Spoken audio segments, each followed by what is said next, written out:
Chapter 614. On the 15th day of the third month, the scorching temperature of the Crimson Abyss finally began to cool down slowly. However, there was still a cloud of smoke rising into the sky. Within the cloud of smoke, beams of golden energy slowly gathered and flew towards Lin Muyu's body as if they were being summoned. They played on his legs, abdomen, and the rocks on the surface of his body. He was still in the state of slow petrification. At this moment, Lin Muyu had almost given up on all cultivation. He only wanted to try his best to collect everything that Qin Yin had left behind in the Crimson Abyss. However, Lin Muyu could only collect the fragments of the celestial dragon crystal. What made him feel that something terrible had finally happened? In the Crimson Abyss, Qin Yin's aura became fainter and fainter as time passed, to the extent that he almost couldn't catch it anymore. Rustle, rustle. The sound of footsteps came from the rock stratum that had solidified not long ago. A group of people walked out from the cloud of smoke. It was Feng Jixing, Qin Yan, Wei Chou, Chu Yao, and the others. They had all arrived. As soon as she saw Lin Muyu's half-petrified appearance, Chu Yao couldn't help but feel a lump in her throat. Hot tears flowed out of her eyes. She walked straight forward and hugged Lin Muyu's already hardened body. She wailed loudly, "You don't be like this." Feng Jixing carried his wind cutter and walked forward with a grave expression.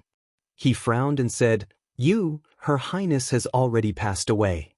Why do you have to be like this? Besides, the Empire still needs you. The demon race has not been destroyed and the Iha nation is still in the ascendant. With Her Highness gone, the Empire needs someone to take charge. Although Yen has the Qin bloodline, he is still too young and inexperienced. You are the former Emperor's foster son and Her Highness Yin's brother. If you continue to sink like this, the Empire's future will be bleak. Heroes will rise up and we will enter a truly chaotic world. Lin Muyu slowly raised his head and glanced at Feng Jixing with his lifeless eyes.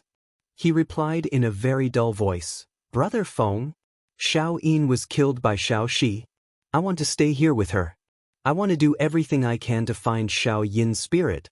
But, Feng Jixing frowned and said, "If Her Highness Ying was still alive, she would definitely not want you to do this. You are the future ruler of the Empire, how can you waste your time here?" "Brother Feng, you don't understand." Lin Muyu took a deep breath. Streams of King's fighting flame appeared on the surface of his body, protecting his life force.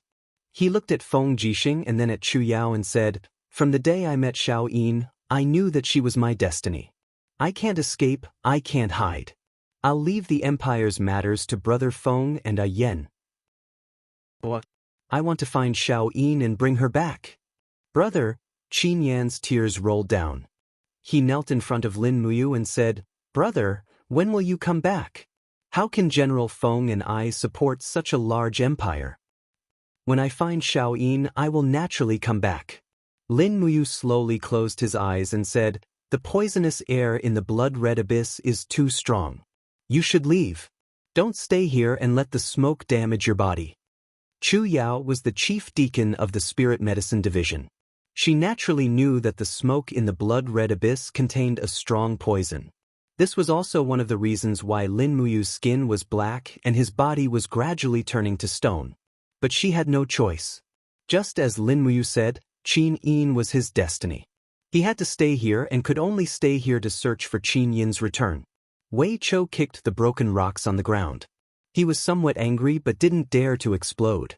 He said in a low voice, "Darren, General Feng is leading 300,000 elite troops of Seven Seas City to attack Swift White Province's Sunset City. I am also leading the Longdan army camp to attack Sky Province.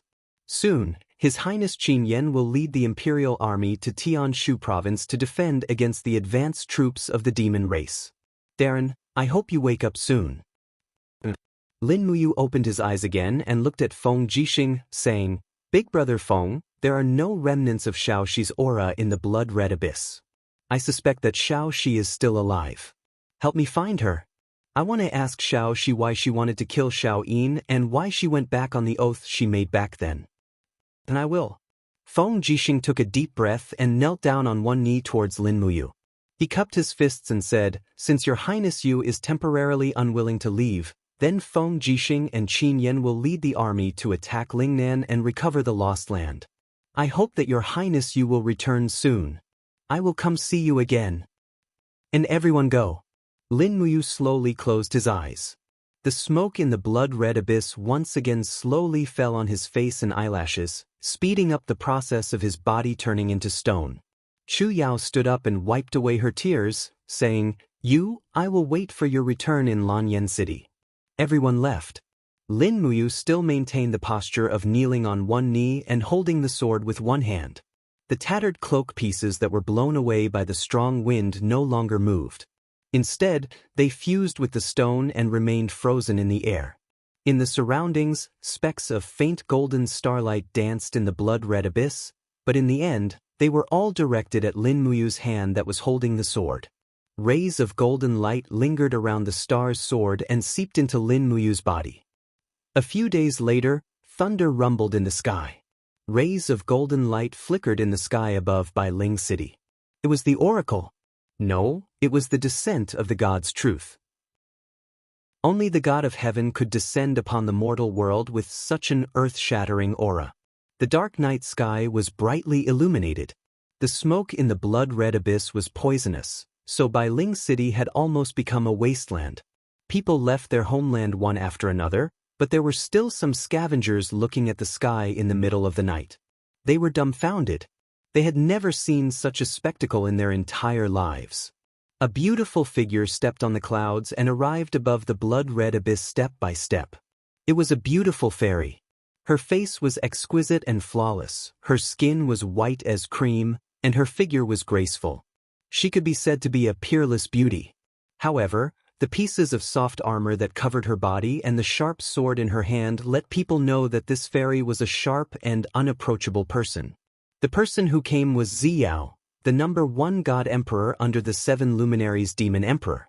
Ziyao's beautiful eyes looked at Lin Muyu, who was slowly petrifying in the blood-red abyss. She couldn't help but feel sad. She floated down and stepped into the blood-red abyss with golden oracle halos. The sound of her exquisite and small battle boots stepping on the rock stratum woke Lin Muyu up. "Who are you?" Lin Muyu asked indifferently. She wasn't moved by Ziyao's powerful god emperor power. Ziyao held her long sword and walked forward step by step. The surrounding poisonous smoke retreated automatically, as though it was afraid of her.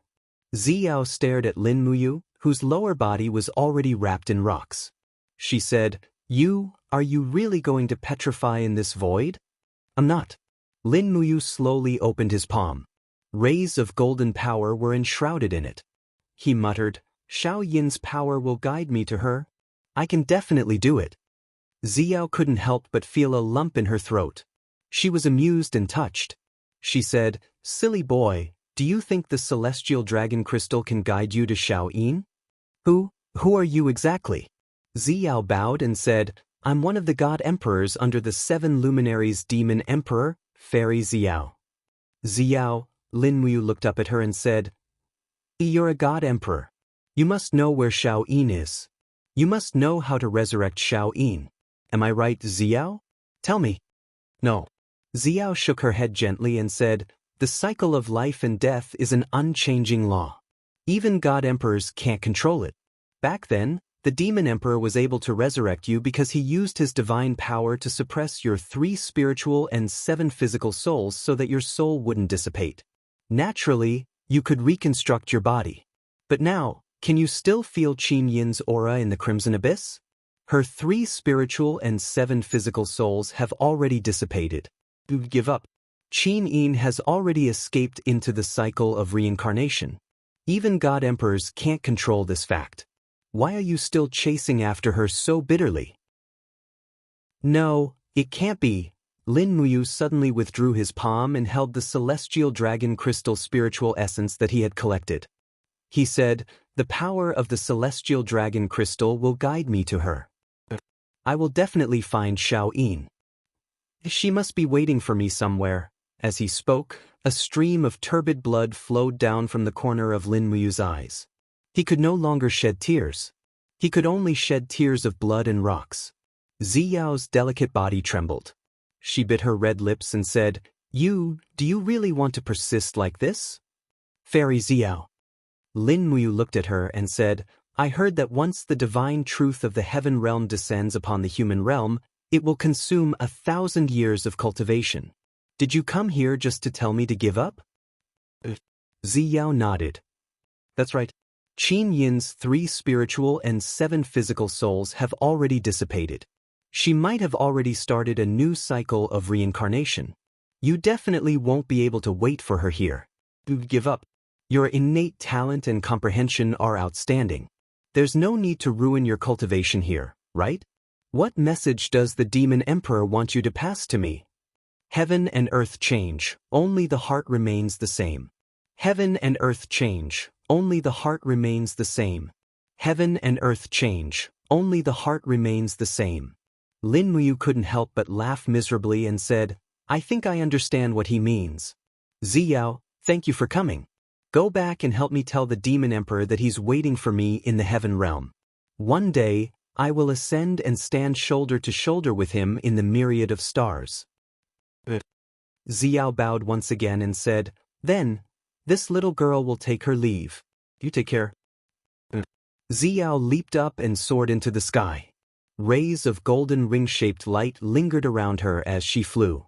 In the blink of an eye, her speed became faster and faster. Finally, she broke through the restraints of space. Ziyao's figure disappeared and she had already entered another plane, Heaven Realm. You're back? You've worked hard. In the Pond of Illusion, the 7 luminaries Demon Emperor stood there alone. His gaze was fixed on Lin Muyu in the Pond of Illusion. He frowned and said, This silly boy, his Dao, what kind of Dao is it? Ziyao said softly, Demon Emperor, didn't you say it yourself? Heaven and earth change, only the heart remains the same. I think this sentence is most suitable for Lin Muyu. Heaven and earth change, a lifetime of glory and splendor, even the great Dao Xiaoyao can't move his heart. Such a person is worthy to be your brother, Demon Emperor. Ah, that's right, that's right. The 7 luminaries Demon Emperor clenched his fists and said, Then, I'll wait for him in the heaven realm to stand shoulder to shoulder with me. Chapter 6:15. Time flew, and the smoke in the blood-red abyss had dissipated. The lava had turned into rocks, and the surface temperature had gradually returned to normal. Only the smoke rising from the fiery holes in the rock layer reminded people that this was the blood-red abyss, the abyss that had destroyed the entire 100-ridge city. There were many legends about what had happened in the blood-red abyss. Some said that the empire's empress, Qin Yin, and the princess, Tang Xiaoxi, were buried in the blood-red abyss. Some also said that Qin Yin had not died, but had ascended to the heaven realm. At least, this was what Feng Jixing, Qin Yan, and the others said. Otherwise, once the news of Qin Yin's death spread, the world would definitely be in chaos. However, there were also people who said that a peerless expert was sealed in the blood-red abyss, a young expert who had changed the history of the entire continent. His name was Lin Muyu. However, no one could find where Lin Muyu was. The only place that could be found was in the center of the blood-red abyss, where there was a 100-meter-tall rocky mountain. Some people said that Lin Muyu had sealed himself in the rocky mountain. He was waiting for the return of his true love. However, these seemed to be just legends. Many of them were fabricated by busybodies to be used as a topic for people to talk about after meals. Smoke and clouds lingered, and the majestic rocky mountain stood in the blood-red abyss like a spectacle. No one could understand why the dust in the blood-red abyss would gather together and form a mountain. In the depths of the rocky mountain, a young figure was still kneeling on one knee. In his hand was a starry sharp sword that had lost its original luster. In the blink of an eye, half a year had passed, and Lin Muyu seemed to have truly become a part of the mountain. On the 7th day of the 7th month in the year 7736 of the Empire calendar, Feng Jixing took drastic measures and surrounded Sunset City. He then took over the granaries of the dozens of counties south of Sunset City. After surrounding Sunset City for 4 months, Ding Shi was finally defeated due to a lack of rations. Nearly half of the 300,000 soldiers defending Sunset City were killed. Ding Shi led the rest of his troops out of the swift White Province and headed for the southernmost bright mountain province of the Shattered Cauldron Realm continent. In the same month, Wei Qiu led the Gentian Battalion to attack Lingkong Province. Xiang Yu mobilized his troops from Hundred Ridge City, and the Imperial Army recovered Lingnan Province, Lingkong Province, and Swift White Province of the Iha Kingdom, taking 70% of the Iha Kingdom's land. Ding Shi and Long Qianlin retreated step by step with their 200,000 soldiers. The empire was too powerful. The empire was too powerful. The empire was too powerful. They retreated to defend Mingshan Province and relied on Shangyang City to fight with the empire. On the 12th of August, the empire's army gathered on the plains to the north of Mingshan Province. The grand army of 600,000 was astonishing. Under the scorching sun, the army advanced slowly, bypassing a chain of mountain peaks. The sacred peak was where Luo Lan's 7 world palaces were located. The sacred peak was shrouded in mist, and it looked like a celestial abode. Wei Qiu looked in the direction of the 7 world palaces and said coldly, "That old dog Luo Lan helped the Iha kingdom conquer Lanyan City. He probably didn't expect this day to come. Why don't we surround the 7 world palaces and kill Luo Lan with 1,000,000 soldiers?" "There's no need." Feng Jixing waved his hand lightly and said, "Luo Lan has done all sorts of bad things. An evil god like him will be punished by the heavens. We've been traveling for days, and our soldiers are already exhausted. Besides, the terrain of the sacred peak is dangerous, and it's not conducive for an army to fight. Instead, the cultivators of the 7 world palaces will have a great advantage. It's not wise to attack the mountain now. If Luo Lan is courting death, he'll naturally come down to deal with us. Otherwise, there's no need for us to provoke him." Wei Qiu nodded. "Are there any new developments in the Crimson Abyss?" Feng Jixing asked. Wei Qiu said, "The Rocky Mountain is getting thicker and thicker, and the people we sent could no longer find Commander Yu. In the blink of an eye, a few months have passed, and Commander Yu hasn't eaten or drunk anything. I really don't know what to do." Feng Jixing sighed and slowly urged his horse. "Yu is blessed by the heavens. I hope he's fine. Besides, Yu has Fushi's divine power, and he shouldn't be tortured to death by hunger. Moreover, he's already in a state of hibernation. I didn't expect the dignified #1 general of the empire to seal himself in the blood abyss."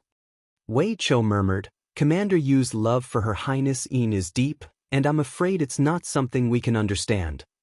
"That's right." Feng Jixing looked at the endless army on the main road and said in a low voice, "Where's the herald?" The sound of horse hooves came closer, and a herald respectfully said, "Marshal, what's the matter?" "Order Xiang Yu's main army to start searching for water once they enter the Mingshan province. In addition, inform Commander Su Yu to ensure food supplies. Shangyang City is incomparably sturdy, and that old thief Qin Yi won't give up on this piece of land so easily. There's going to be a protracted battle below Shangyang City, and we need to make sufficient preparations." "Yes." Feng Jixing looked at Wei Qiu and asked, "How are the preparations for the magic crystal cannons?" "The mountains are high and far." Wei Qiu frowned, "And the magic crystal cannons are so heavy. Even if we dismantle them, we won't be able to transport too many. There are only 10 magic crystal cannons traveling with us, and we should use them wisely." "Understood." Feng Jixing took a deep breath. "Whether or not we can blast open the iron gates of Shangyang City depends on the magic crystal cannons. It's all up to you, Wei Qiu. When Yu isn't here, the Longdan army camp will be relying on you and Sidu Senior. Yes, Marshal, please rest assured." In Shangyang City, the setting sun shone on the ancient city, and the leaves of the pear trees swayed in the wind. In the palace in the city, Qin Yi sat there with an ashen face. Below him, Long Qianlin, Ding Shi, Man Ning, and the other officials were all present, but none of them said anything. At this stage of the war, what else could they say? The entire Iha country was almost powerless to reverse the situation. Is there no one who can defend Shangyang City?" Qin Yi said coldly. Everyone looked at each other, but no one said anything. After a while, Man Ning cupped his hands and said, "Commander-in-Chief, This old official thinks that we still have close to 300,000 soldiers, plus the 150,000 soldiers of Mingshan province. With close to 500,000 soldiers, we can still fight the empire. Moreover, the Iha country has won the hearts of the people. We can also mobilize the civilians to help us fight. Feng Jixing is a benevolent general. I believe he won't attack the civilians. Is that so? Qin Yi couldn't help but laugh. Ding Shi said, Commander-in-Chief, our 300,000 soldiers are exhausted, and most of the 150,000 soldiers of Mingshan province are newly recruited soldiers with no fighting strength at all. But the imperial army is different. The 350,000 soldiers of Qihai City under Feng Jixing are all elites, and Wei Chao's Longdan army camp has also been reorganized with 50,000 soldiers. Together with the elite soldiers of Xiangyu, Suyu, and Luo Xian, their 600,000 soldiers are all elites. If we take the initiative to fight, we will definitely lose. Qin Yi felt a chill in his heart. Then what should we do? What do you think, Commander Long? If we stubbornly defend, can we defend Xiangyang City? I'm afraid it will be very difficult. Long Qianlin stood up and cupped his hands and said, Can you imagine, Commander-in-Chief, how sturdy the steel walls are? Even the tens of meters thick walls were blasted apart by the magic crystal cannons of the Longdan army camp. How sturdy can the walls of Xiangyang City be? I'm afraid they will also collapse at the first blow.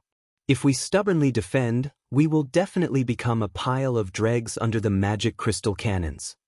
Qin Yi was startled. Then what does Commander Long think we should do? Outsmart them. How do we outsmart them? Long Qianlin smiled. Do you still remember how Lin Muyu annihilated the Thunder Chong army in the demon-slaying valley? A series of cannons? That's right. Long Qianlin said, According to my conjecture, the shells of the magic crystal cannons can detonate with each other. The explosion of one magic crystal cannon will trigger a series of explosions from the other magic crystal cannons. In this case, as long as we find an opportunity to sneak into the Longdan army camp and use one of the magic crystal cannons to bombard their ammunition storage camp, we will be able to destroy the magic crystal cannons of the Longdan army camp in one fell swoop.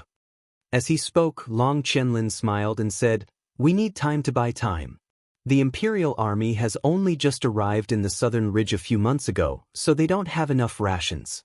Moreover, the Southern Ridge Province and the Swift White Province have just gone through a war. This year's harvest is not good, so they can't produce much rations. How much rations do the 600,000 soldiers of the Empire eat every day? Most of their rations have to be transported from the Northern Ridge. As long as we delay them for about 2 months, we will naturally be able to delay them until Feng Jixing runs out of rations. At that time, we can send a letter to order His Highness Qin Huan and his 100,000 men to attack. Working together, it will not be difficult to destroy the Empire's 600,000 soldiers. Qin Yi was wild with joy and said, Marshal Long of the Iha nation is truly a gift from the heavens.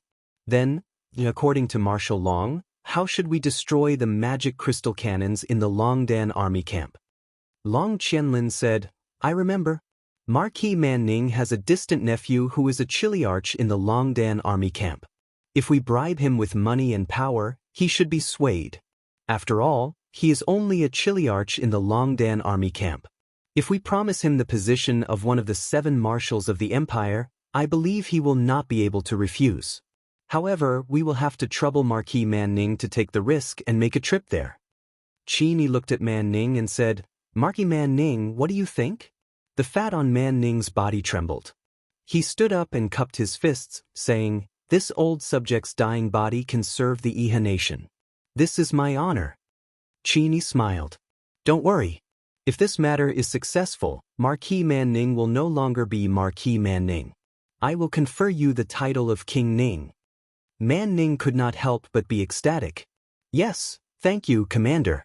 This old subject will do his best. Go. Yes.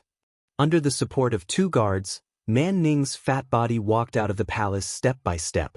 Not long after, Manning disguised himself as a merchant and slowly left Xiangyang City in a carriage, heading straight for the Imperial Army's camp in the distance. The setting sun bathed the earth in a layer of fresh blood. This was the final battle between the Empire and the Iha nation. Whoever emerged victorious would become the last ruler of this land. Both sides would spare no effort in this battle to the death. Chapter 616. Bam, bam, bam. Bolts of purple lightning shot into the sky, bringing with them a mushroom cloud. Violent shockwaves engulfed the Longdan army camp's magic crystal cannon battalion. Many soldiers didn't even have the chance to scream before they were obliterated by the light of the magic crystal cannons. Nearly 100 consecutive explosions rang out. This cannon blast had destroyed all the magic crystal cannons in the Longdan army camp. Above Xiangyang City, Qin Yi, Long Chenlin, Ding Shi, and the others looked at the soaring purple light in the distance. It was like a catastrophe. Qin Yi clapped his hands and laughed, while Long Chenlin frowned. It wasn't hard to imagine that if all these cannonballs had landed on Xiangyang City's walls, the city would have become history. Ding Shi was silent, his expression solemn. Long Chenlin's plan had succeeded, but what could it change?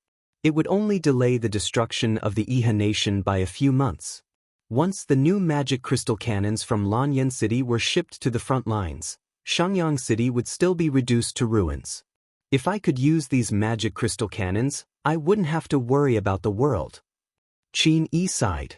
Beside him, Man Ning said with a smile, Commander-in-Chief, it's not difficult to obtain the magic crystal cannons.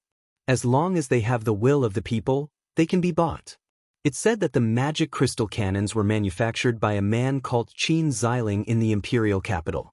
As long as we find Qin Xiling and reward him, we won't have to worry about the magic crystal cannons. Qin Yi said with a smile, the Sunset King is right, but the war is at a stalemate now. There's no time to go to Lanyan City to invite Qin Xiling. Let's wait until the war is over. The Imperial Army's camp was already in chaos. Wei Chou carried his sword and led a line of guards toward the magic crystal cannons. He couldn't help but feel a pang in his heart when he saw the flames from afar. The magic crystal cannons were finished. Not long after, all the generals gathered in the main tent. Feng Jixing held the commander's seal and looked at the crowd indifferently. This explosion? I presume our magic crystal cannons are no more? Yes. Wei Chou cupped his fists and said with a livid face, this subordinate was incompetent and allowed one of my Kiliarchs to fire a magic crystal cannon without permission, causing a series of explosions in the warehouse. All the cannonballs were destroyed. Sigh. Feng Jixing said, you can't be blamed for this. We need to find out who did this. We need to come up with a long-term plan.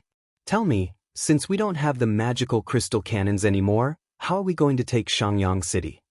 Su Er said, the walls of Xiangyang City are 20 meters tall and are extremely sturdy. The gates are made of pure iron and are 1 meter thick. Siege chariots are of no use at all. Add to that the fact that Xiangyang City is supported by nearly 100 wealthy provinces, and it will be very difficult to take the city by force. We have to attack even if it's difficult. Xiang Yu frowned and said, I suggest that we start attacking the city tomorrow. Every legion will attack the city for 3 days, taking turns to attack. This will tire out the defenders of Xiangyang City. Then, we will send small groups of soldiers to infiltrate Xiangyang City through the 2 mountain ranges and spread rumors that Qin Yi intends to abandon the city. This will disrupt their morale and cause Xiangyang City to collapse on its own. Alright, that's the only way. Feng Jixing looked at Wei Chou and said, when will the next batch of magical crystal cannons be delivered? In a month. We need a heavy escort. We can't afford to make any more mistakes. Don't worry, Marshal. This subordinate will personally escort them. Good. Feng Jixing looked at the starry sky outside the tent and couldn't help but sigh. If only you were here. Su Yu, Wei Chou, Sidu Sen, Sidu Shui, Zhang Wei, and the others were immediately moved. Yes, if Lin Muyu were here, perhaps she would have a brilliant plan, and they wouldn't have to attack the city by force. Attacking by force meant that they would have to use the flesh and blood of the imperial soldiers to forge a new throne. even though no one knew who would sit on this throne. Late at night, Feng Jixing still couldn't sleep with the military book in his hands. At this moment, a guard's voice came from outside. Marshal, Divine Marquis Zhen Yifan, Commander Su Yu, Commander Wei Chou, Commander Qin Yan, Commander Xiang Yu, and Commander Luo Xan request an audience. These 4 people were the pillars of their respective armies. Ever since Tang Lan and Su Muyun died, and Tang Xiaoxi's whereabouts were unknown, these people were the true pillars of the empire. Come in. There must be an important matter for them to come in the middle of the night. After the group of people entered the tent, Feng Jixing put down the military book, stood up, and cupped his fists. May I know what brings all of you here in the middle of the night? Everyone looked at each other, seemingly trying to shirk responsibility. Finally, Su Yu stepped forward, cupped her fists, and said, General Feng, you are the current marshal of the empire. The Empress's final edict was to confer you the title of marshal. You is sealed in the Crimson Abyss, and you are the person with the highest military authority in the empire. We would like to ask, what plans do you have for the empire's future? Feng Jixing couldn't help but feel a headache coming on. Su Yu's meaning was self-evident. Now that Qin Yin was dead, the empire needed a new ruler. A country couldn't be without a ruler. Xiang Yu cupped his fists and said, Ever since the empire entered Lingnan, we have been winning every battle. Now that the empress has fallen, the empire needs a new ruler. General Feng, the empire needs a new ruler. Ruler? Feng Jixing replied somewhat woodenly. Su Er said, General Feng, we are all important ministers of the empire.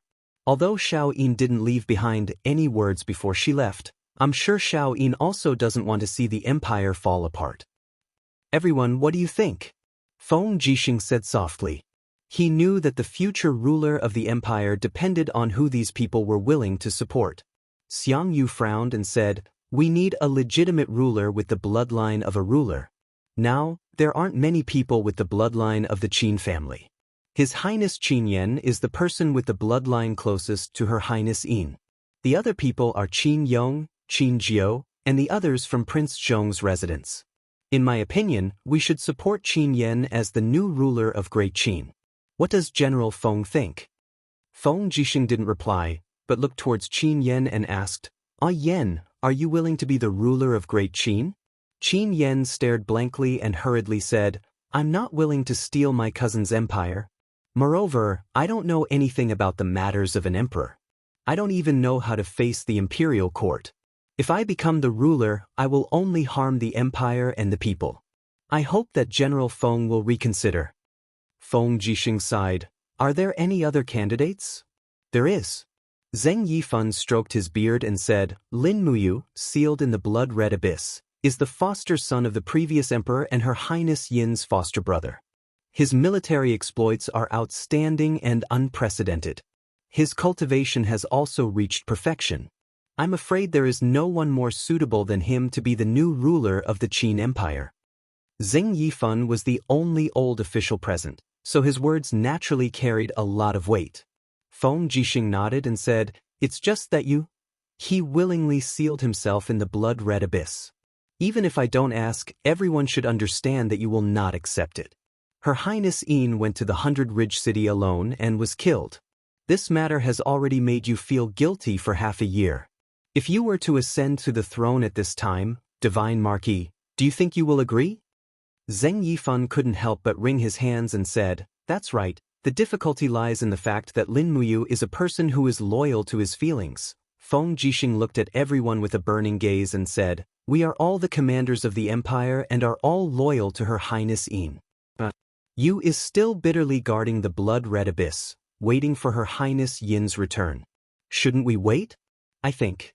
The Qin Empire will no longer support an emperor and will only confer titles of nobles.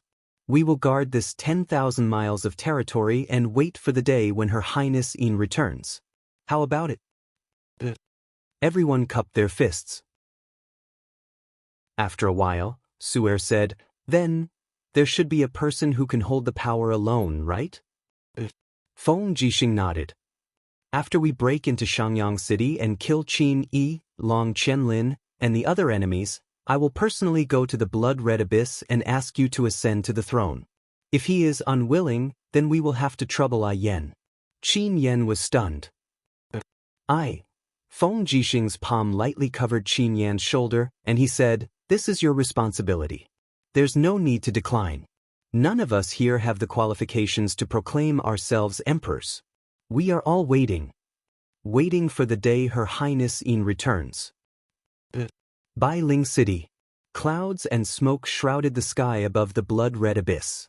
A group of fast horses galloped over, and a group of cultivators dismounted.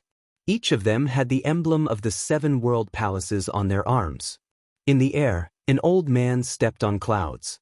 It was Luo Lan, who had already cultivated to the peak of the hierarch realm. Luo Lan was a cautious person. As one of the state advisors of the Iha country, he had gone into hiding after the Iha country's defeat. He also knew that he could not defy the will of the heavens. The Iha country had suffered a crushing defeat. Under such circumstances, defying the will of the heavens was undoubtedly harming himself. This is the blood-red abyss? Luo Lan laughed coldly, looking disdainfully at the abyss.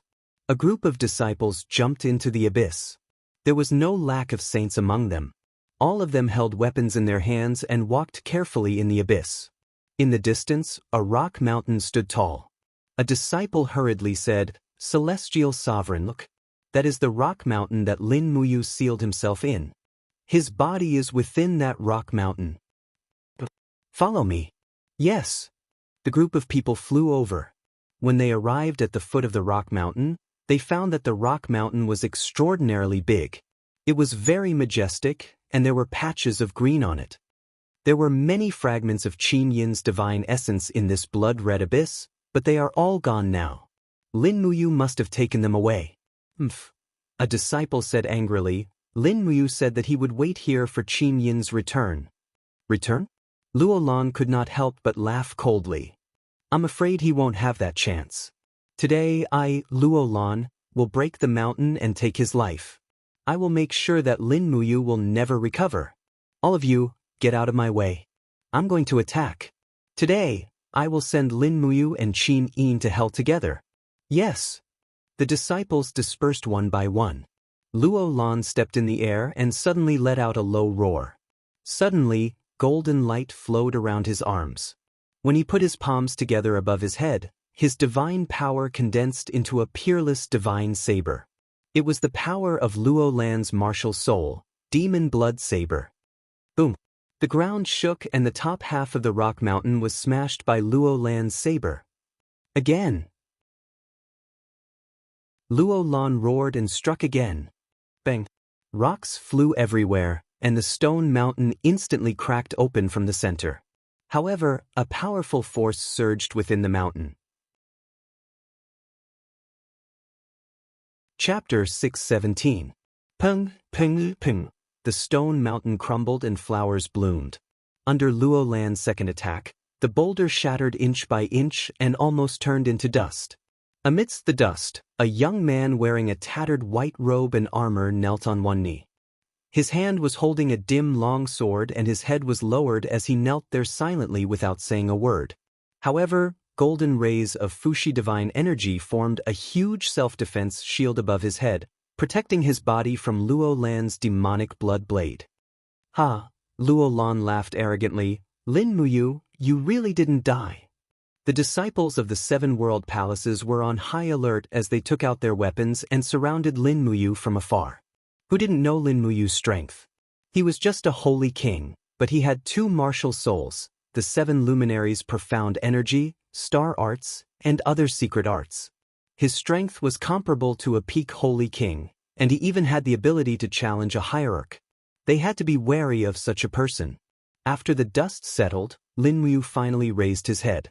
His face was covered in layers of stone skin, and the stone skin was connected to the moss. It looked terrifying, but the light in his eyes never changed. He looked at Luo Lan in the sky and said indifferently, Luo Lan, what are you doing here again? Luo Lan's eyes were filled with disdain as he said, I'm looking for the essence of Qin Yin's godhead fragments to recast her overgod godhead for my use. Lin Muyu, if you know what's good for you, Get out of here immediately. From now on, everything that belongs to Qin Yin belongs to me, Luo Lan. Bullshit. Lin Muyu's voice was very calm as he said indifferently, "This is the place where Xiao Yin rests. Get out of here with your lackeys and I can consider sparing your lives." Dream on. Luo Lan laughed loudly. "You're already sealed in stone and can't even protect yourself. You still want to threaten us? Lin Muyu, Lin Muyu, you wasted the efforts of the 7 luminaries Demon Emperor to nurture you. Look at yourself now. You're willing to seal yourself in stone for a woman. You're dreaming if you think you can conquer the heaven realm with such ambition. You should just die obediently. Hell is the most suitable place for you in the 3 realms." Lin Muyu did not say a word. She struggled with all her might, only to find that most of her body had turned into rock and had become one with the earth in the depths of the crimson abyss. Her veins were also connected to thin vines. Now, it was as if her entire body was tied up there, unable to move. "You piece of trash, take my blade." Luo Lan roared, his eyes glowing fiercely. He took out the demon blood blade and his divine power surged. He suddenly slashed down from the sky, using at least 30% of his divine power. Suddenly, the surrounding air seemed to solidify. Before the blade hit the ground of the blood abyss had already started to crumble inch by inch. Rock fragments swirled in the air and exploded in the air. A strong sense of oppression came crashing down from the sky. Lin Muyu couldn't help but be secretly shocked. Luo Lan's cultivation was no longer the Luo Lan of a few years ago. He had indeed reached the peak of the first heaven of the divine state. His Yi was filled with blood-red chaos. Lin Muyu couldn't summon much power. The king's combat flame in his body seemed to have gone dormant. Only a strand of Fushi's divine power could resist the enemy. With a roar, Fushi's divine power condensed into a dragon blood shield above his shoulder. Bang! That earth-shattering attack caused Lin Muyu's body to tremble as she fell several meters into the ground. The ground around her crumbled and evaporated. A wave of golden divine power spread out in all directions, catching the Luo Lan disciples off guard and causing them to fall. Many disciples with lower cultivation bases were directly knocked unconscious or injured by the divine power's shockwave. Buzz, buzz, buzz. In the blood abyss, the golden light that was scattered in the corner was constantly wailing. That was the essence of the divine spark that Qin Yin had left behind. However, these essence fragments were currently withstanding the destructive power of Luo Lan. Stop! Lin Muyu raised his head. His eyes were filled with anger. He shouted, "I told you to stop. How dare an ant like you speak so arrogantly?" In the air, Luo Lan wore a golden robe and held a blood-red demon blood saber. His eyes were filled with disdain. "Lin Muyu, do you know the difference between a god and a human? A god is above everything. A human is just an ant. Your pain, your sorrow, in my eyes, is just an insignificant pleading from an ant. You are not worthy to be my opponent. I only used 30% of my strength in the previous attack. Next, I will use 40%. Let's see how you can block it." Buzz, buzz, buzz.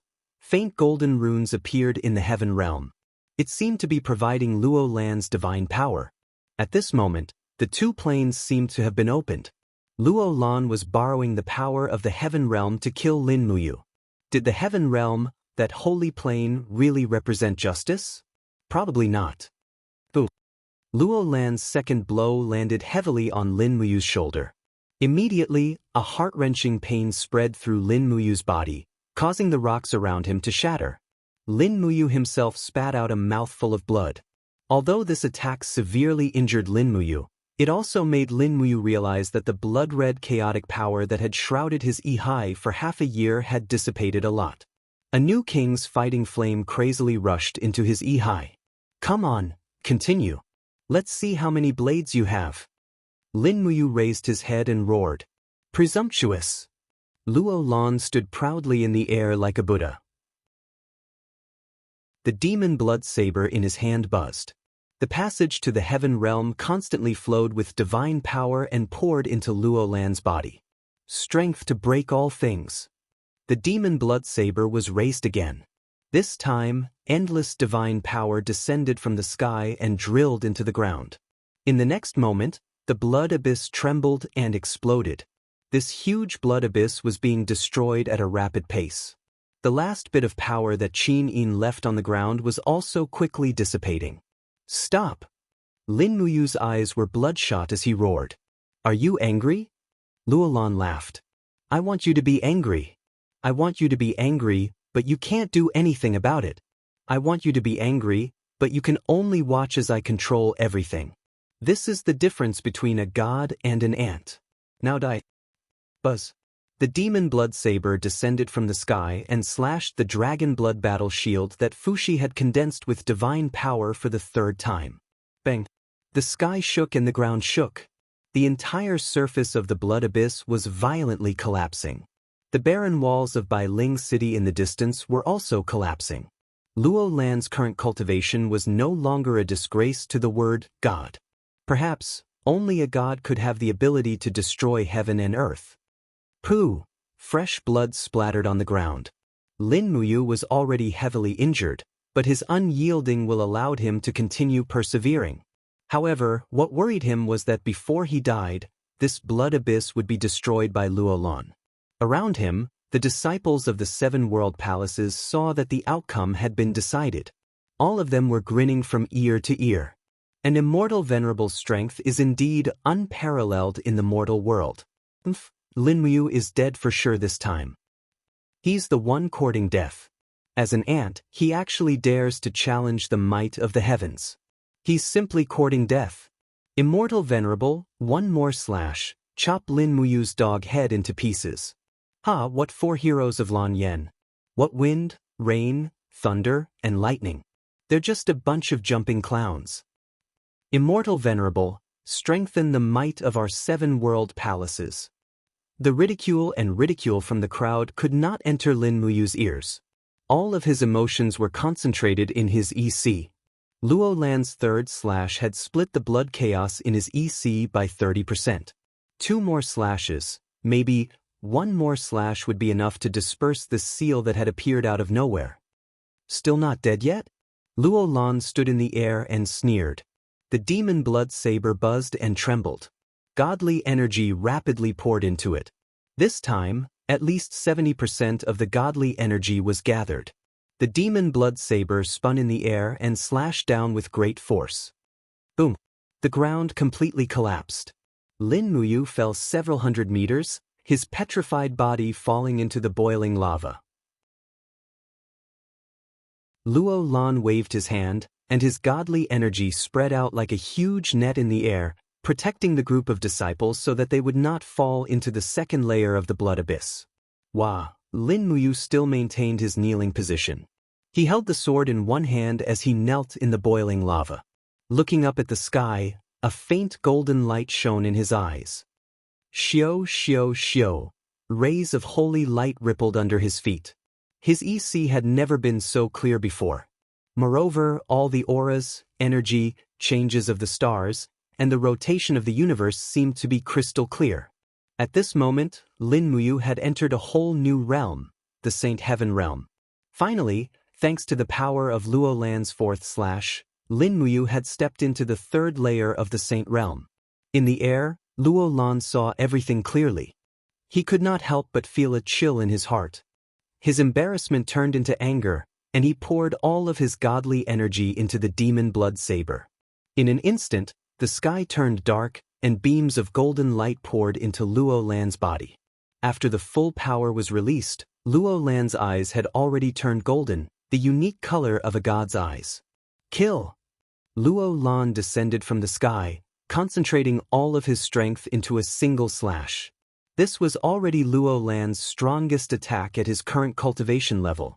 Lin Muyu did not have any fear in his heart. The Saint Heaven realm's power continuously attacked every part of his body, and the rock layer on the surface of his body cracked and cracked. The light from the stellar sword in his hands soared into the sky, and he met Luo Lan's attack head-on.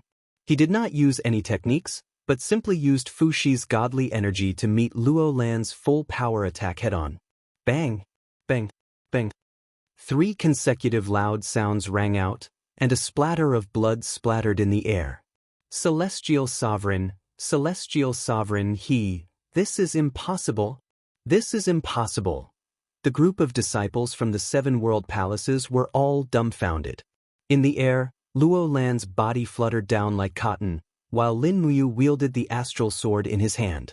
His eyes were completely coated with a golden sheen as beams of golden light shot through the clouds and gathered around his body. Numerous golden runes revolved around the pillar of light, and faint sounds of chanting could be heard. Lin Muyu had stepped into the heavenly divinity realm. Rays of transparent and resplendent spheres of energy revolved around Lin Muyu, and each of them had a different luster and color. Red like fire, green like wind, blue like ice, gold like light, and purple like lightning. A total of 12 beads containing godly energy revolved around Lin Muyu, and his golden eyes were filled with indescribable anger. He shouted, "Even if I am an ant, I will still kill you, despicable god." One, his figure shot towards Luo Lan like a meteor, and Lin Muyu slashed out with his sword. Ah! Luo Lan hurriedly raised the devil blood saber to block, but how could he block it? In the next instant, the saber was destroyed, and Luo Lan was dead. The golden sword chi from Lin Muyu's sword pierced out from Luo Lan's body, tearing the earth and rivers apart. This sword strike seemed to be able to tear the earth apart, causing the entire 100-mountain range city to tremble. Even the steel walls in the distance collapsed. Slaying a god. Celestial Sovereign, oh my heavens! The group of disciples from the 7 world palaces were dumbfounded, but when they looked at Lin Muyu's golden eyes, all of them involuntarily knelt down. At this moment, Lin Muyu was the true god, and they were merely ants that were as lowly as dirt. Chapter 6:18. Heavenly Realm, Pond of Illusion. Ziyao, who was dressed in a white veil, looked like a fairy as she stared at the scene of Lin Muyu awakening in the Pond of Illusion. Her face was filled with shock and disbelief as she murmured, "Wind, fire, lightning, earth, ice, light, life, space, order, darkness, chaos, wisdom. A total of 12 spiritual bodies of laws." He actually awakened a sovereign lattice. The 7 luminaries' demon emperor was equally shocked, but his face was filled with joy. "Ha! As expected of my brother, you is born with a sovereign lattice, ha!" The group of god emperors and god kings were dumbfounded, their faces pale. What did a sovereign lattice mean? It meant that as long as he made good use of it, he could become a true god in the heavenly realm, or even the ruler of the heavens beyond heaven. The 7 luminaries' demon emperor said, "Looks like we don't have to worry about the shattered cauldron world anymore. However, you has just awakened a sovereign lattice and he is not good at making use of it. If we miss this opportunity," Ziyao smiled faintly, "don't worry, after I descended to the lower realm, I left a restriction in the blood-red abyss. Anyone who uses divine power in the blood-red abyss will suffer a backlash. Ayu used such a tyrannical supreme divine power, but his cultivation is still shallow, so he will definitely fall into a deep sleep due to the backlash, and then enter the forgotten realm that the supreme being must go through." The 7 brilliance demon monarch took a deep breath. That's for the best. It's time for him to truly cultivate after he enters the forgotten realm. That kid Ayu. He's so stubborn, compassionate, and crazy. Are those words his Dao, his rules? Ziyao said, "The sovereign lattice is the one that rules over all things. It requires extremely difficult cultivation to complete the second awakening. Everything depends on how you passes the forgotten realm. Wait for him to awaken again." Bai Ling City. The blood abyss was filled with smoke. It was as though the scene of Qin Yin's death half a year ago had returned. However, this time, it was a scene of slaughter. A beam of golden light shot through the sky above the blood abyss. The stellar sword once again slashed out with a heaven-piercing golden sword chi, shredding the 3 disciples of the 7 world palaces into pieces. "You want to leave?" Lin Muyu abruptly turned around and opened her palm. A law of darkness spun in her palm, and with a "wung" sound, darkness energy surged. A Saint Realm disciple who was trying to escape was instantly immobilized. His body slowly swelled up and exploded into a bloody mess. Under the might of the law of darkness, a mere Saint Realm expert was not even worth mentioning. All of you will die. Lin Muyu's eyes were filled with a merciless golden light. She pointed her long sword straight towards the sky. Suddenly, the heaven realm's divine power in the clouds poured down as if it was summoned by its master.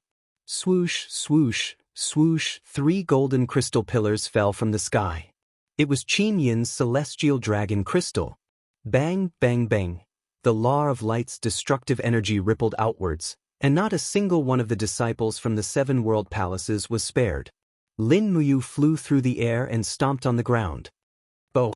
A boundless chill swept out, and a curtain of ice and snow rapidly extended in the sky, freezing a few disciples who had already escaped far away into ice shards. Obviously, they were already dead. However, Lin Muyu's intense Qi and Qi Qi were in a state of chaos. The supreme god force in her body had to be spat out quickly.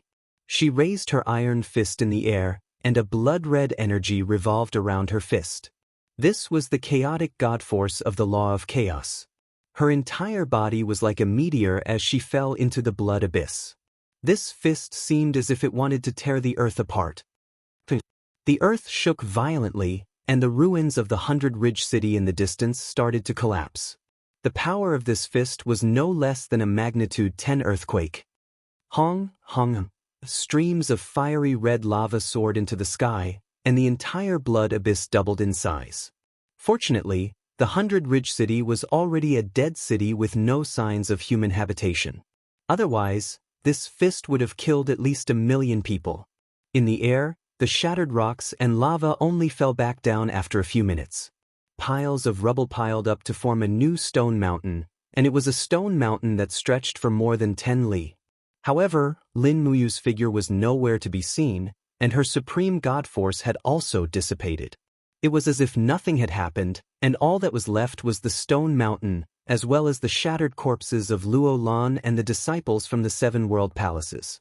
Sleeping and awakening her strength did not mean that she had truly become stronger.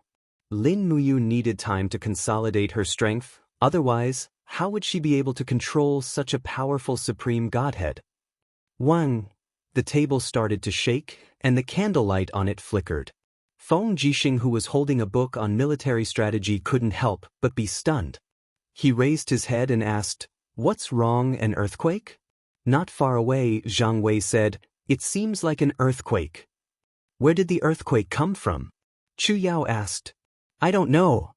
Wei Chou shook his head, saying, "It seems like the earthquake came from the direction of the 100-ridge city. The place of the earthquake is very far away from us, but the feeling is very strong." Feng Jixing said, "Looks like there was a big earthquake in the direction of the 100-ridge city. It's a pity that the people of the Southern Ridge province have experienced so many wars, and now they have to face such a strong earthquake. AI, they have no way to live.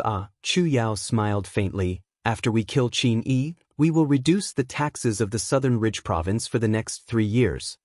And that's the only way." Feng Jixing looked to the north and said, "I wonder how Yu is doing. He's in the blood abyss, and if there is an earthquake in the 100-ridge city, you won't be able to avoid it." Wei Chou said, "How about this subordinate immediately leads the cavalry to the 100-ridge city to protect commander?" "No need."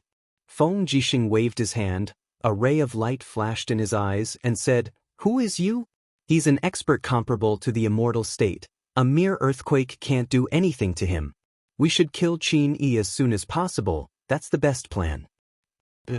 At the same time, in a small town to the south of the 100-ridge city, the sound of a baby being born could be heard. The family was very happy, and an old man with white hair and beard was extremely happy, holding a baby girl, and said with a red face, "She's finally born, she's finally born. Our Li family has a descendant." The Li family ran a clinic in the small town.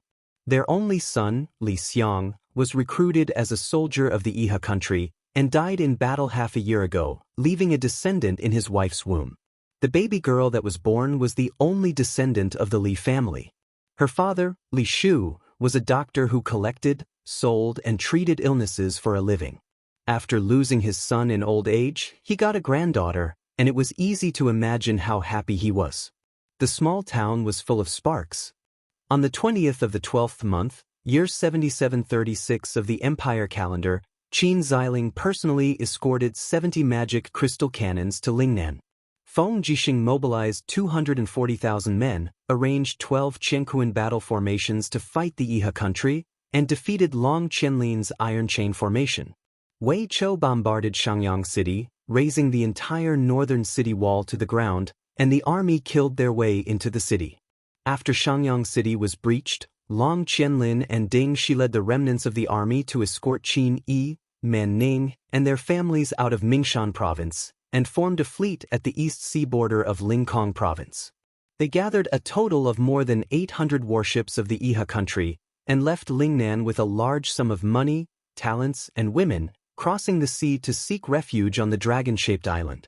On the 7th of the 3rd month, year 7737 of the Empire calendar, Feng Jixing commanded 1,200 warships of the Empire and a total of 100,000 troops to attack the dragon-shaped island.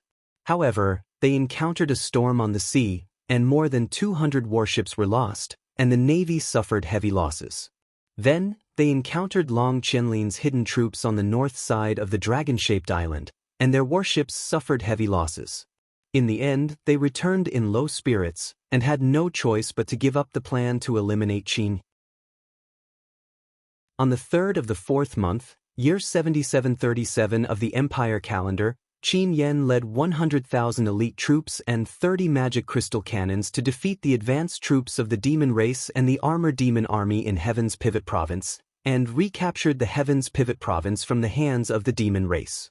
In the middle of the 4th month, Qianfeng ordered the demon race to officially withdraw from Lingdong Province, and all the troops went into hibernation in the Tongtian Gorge and Tongtian Province. They would not contend with the Empire for supremacy for a short period of time. At this point, under the leadership of Feng Jixing, Xiang Yu, and the others, the Empire was reunified, and most of the 12 provinces returned to the Empire's territory. On the 5th of the 5th month, year 7737 of the Empire calendar, Feng Jixing, Qin Yen, Chu Yao, Su Yu, Xiang Yu, Zhen Yifan, and the others arrived at the Blood-Red Abyss.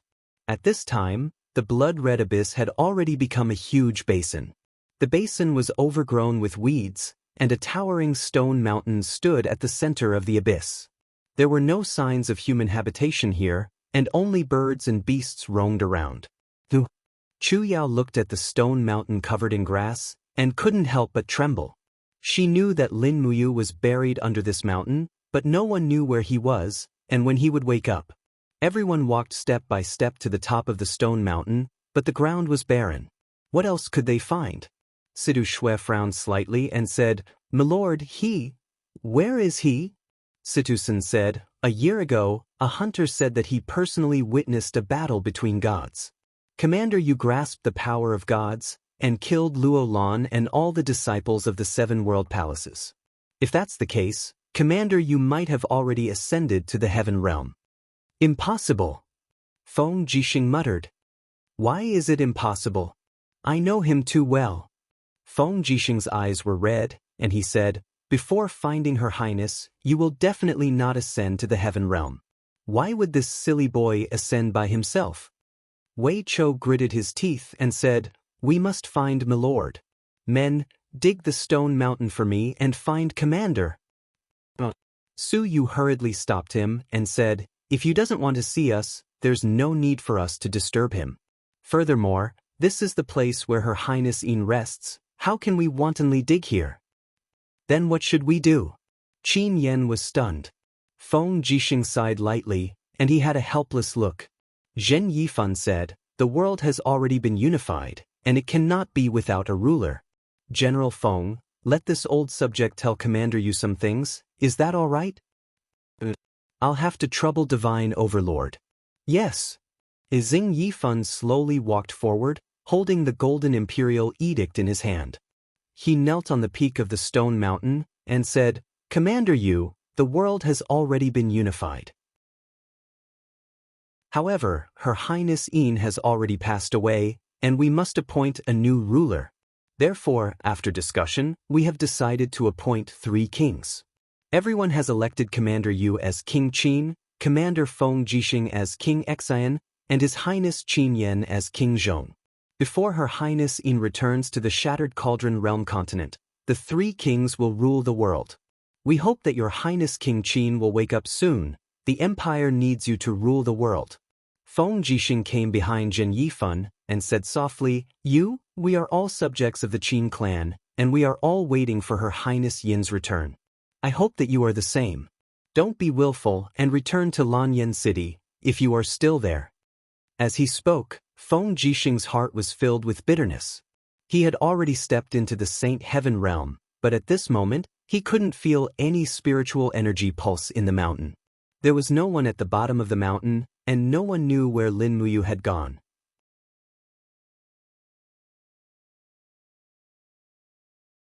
Chapter 619. June 15th, Lanyan City, Re-establishment Ceremony. The periphery of the Zetian Palace was officially opened to the commoners, so much so that it was almost overcrowded. Over 100,000 commoners gathered at the periphery of the Zetian Palace's square, waiting for the crowning ceremony. Inside the palace, all the officials were silent. The throne was empty, the divine weapon was not wielded by anyone, and the 2 kings, Feng Jixing and Qin Yan, were only holding their weapons and standing at the foot of the throne. Xiang Yu, Zhen Yifan, Su Yu, and the others had grave expressions. Although they had already wiped out the rebels of Iha country and repelled the demon race, Qin Yin was already dead. Lin Muyu and Tang Xiaoxi's whereabouts were unknown. The empire's territory was unified, but the people's hearts were not. This was something that they could not be happy about no matter what. "Are you ready, Yan?" Feng Jixing asked in a low voice. "Yes." Qin Yan was a little nervous. He gripped the hilt of his sword tightly, and at the same time, tightened the chain on his armor a little. Feng Jixing smiled slightly and said, "Duke Zhong, let's go out. The people of the world have been waiting for a long time. There shouldn't be a problem for you to summon them, right?" Zheng Yifan said respectfully, "Your Highness Prince Exen, this is this old subject's honor." "Yes, let's go, Yan." Feng Jixing lightly bumped Qin Yan's shoulder and walked out of the palace with him. In this world, the 2 kings, Feng Jixing and Qin Yan, had the highest authority. Of course, the real ruler was Lin Muyu, who was sleeping in the blood-red abyss. Feng Jixing was Prince Exen, Qin Yan was Prince Zhong, and Lin Muyu's title was the Qin Wang. It was obvious who was the real ruler of the empire. When Feng Jixing and Qin Yan walked out of the main hall in their golden cloaks, the sea of people outside instantly burst into cheers. The empire's commoners had suffered from the war, and now they had finally welcomed the unification of the empire. They had finally chased away the cruel devil race. This was the result they had been waiting for a long time. After the 2 kings, Xiang Yu, Luo Xen, Wei Chou, and the others followed one by one.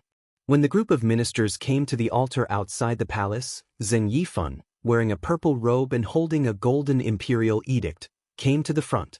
He raised the imperial edict, and imbued his voice with the power of the holy domain. He said loudly, "By the emperor's decree." Immediately, the tens of thousands of imperial guards outside the palace knelt down, and the civilians in the distance also knelt down. Zheng Yifan opened the scroll and read with a penetrating voice, "Her Highness the Empress Qin Yin has ascended to cultivate, and specially ordered the 3 kings to rule the world on her behalf." The commander of the Brave Dragon Legion, Lin Muyu, is the foster son of the former emperor and the empress's foster brother, has outstanding military service and is famous throughout the world. She is conferred the title of Qin Wang.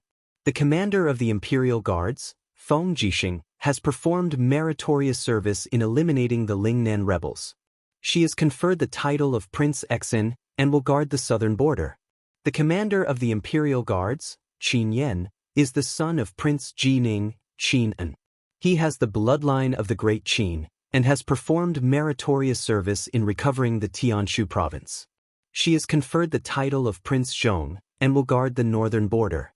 Feng Jixing and Qin Yan knelt down together. The female official, Shengguan Jingyue, walked forward, holding the sword seals of the kings, and bestowed them one by one. Feng Jixing held the seal, and his heart was filled with mixed feelings. If he could choose, he would rather continue to be the commander of the Imperial Guards under Xiaoyao. But now that Qin Yin had passed away and Lin Muyu wasn't around, if he didn't stand up, the Qin Empire would inevitably be stolen by others. At the very least, before Qin Yin and Lin Muyu return, he had to take care of this huge empire on their behalf. Qin Yan's face was slightly excited. After all, a man should be able to establish meritorious service in this world. Now that his title of nobility had reached the pinnacle, if his father and elder brother were still alive, they should be proud of their current status, right? Zheng Yifan took another imperial edict and continued to read loudly. Marquis of Pingnan, Xiangyu, is conferred the title of Duke of Southern, guarding Mingshan Province. Luo Exin, the adopted son of Yunzhong King, is conferred the title of Duke of Northern, guarding Yunzhong Province. Wei Chou, the deputy commander of Valiant Dragon Army, is conferred the title of Duke of Wei, guarding Lingdong Province. Zheng Yifan, the title of Divine Marquis, is conferred the title of Duke of Zhonghua, guarding Qihai Province. Xiangyu, Luo Xin, and Wei Chou knelt down one after another, and Shangguan Jingyue once again bestowed them with new Duke sword seals.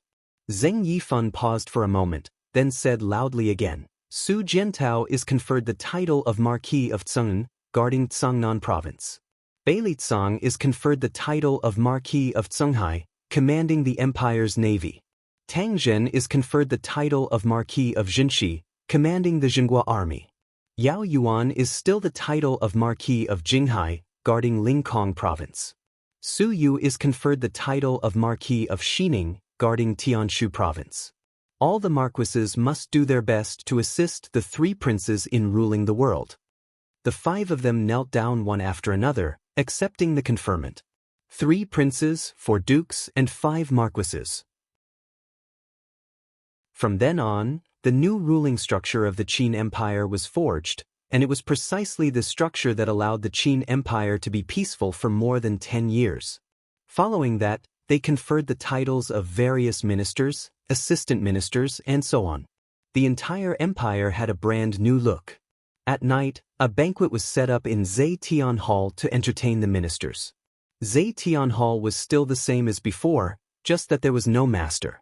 After the conferment ceremony, Feng Jixing would soon return to Sunset City to train the troops and guard the southern border. Qin Yan, on the other hand, would be in charge of the military deployment of the entire Northern Ridge Province's 8 major provinces. As Duke Wei, Wei Chou was also the commander of the Longdan army camp. His task was the heaviest. He had to go to Lingdong Province, rebuild Lingdong, contend against, and exterminate the demon race. As they toasted each other, everyone drank too much. The weather in June was already very hot, and a group of ministers staggered from drinking. Everyone knew that the empire no longer had an emperor and only had 3 princes. Duke Wei Chou held onto a wine cup that was half spilled and came out of the hall. He sat down under a stone pillar and looked at the bright moon in the sky, feeling tipsy. When he thought of Qin Yin's death and Tang Xiaoxi's disappearance, Lin Muyu's heart was like dead ashes, and tears rolled down uncontrollably. He didn't feel any honor or favor from being promoted to Duke Wei, only bitterness. Duke Wei is hiding here and crying by himself. How does this look? Feng Jixing's voice rang out from behind. His armor was draped with the Duke's gilded cloak, and he held onto the golden Ju in his hand. He sat down next to Wei Chou and looked toward the south, listening to the musicians playing music in the palace behind him. Feng Jixing couldn't help but feel desolate in his heart. His eyes turned red, and he turned away to wipe away his tears. It was true that there was nothing to be happy about. Wei Chou smiled. Prince Exin, why have you come? It's better if you just call me General Feng. Feng Jixing raised his head and drank the top-grade snowflower wine in the golden Ju. He said, Wei Chou, although our empire now has powerful weapons like the magic crystal cannons, we still mustn't underestimate the devil race. I think you know better than anyone else how terrifying the devil race's huge flying snakes are. The Longdan army camp has entered deep into the wintering province alone. Our plan is only to defend and not take the initiative to provoke and attack. We mustn't underestimate Qianfeng. I understand. It's just that the Longdan army camp has suffered severe casualties. It'll probably be hard for us to face the devil race alone. Don't worry about that.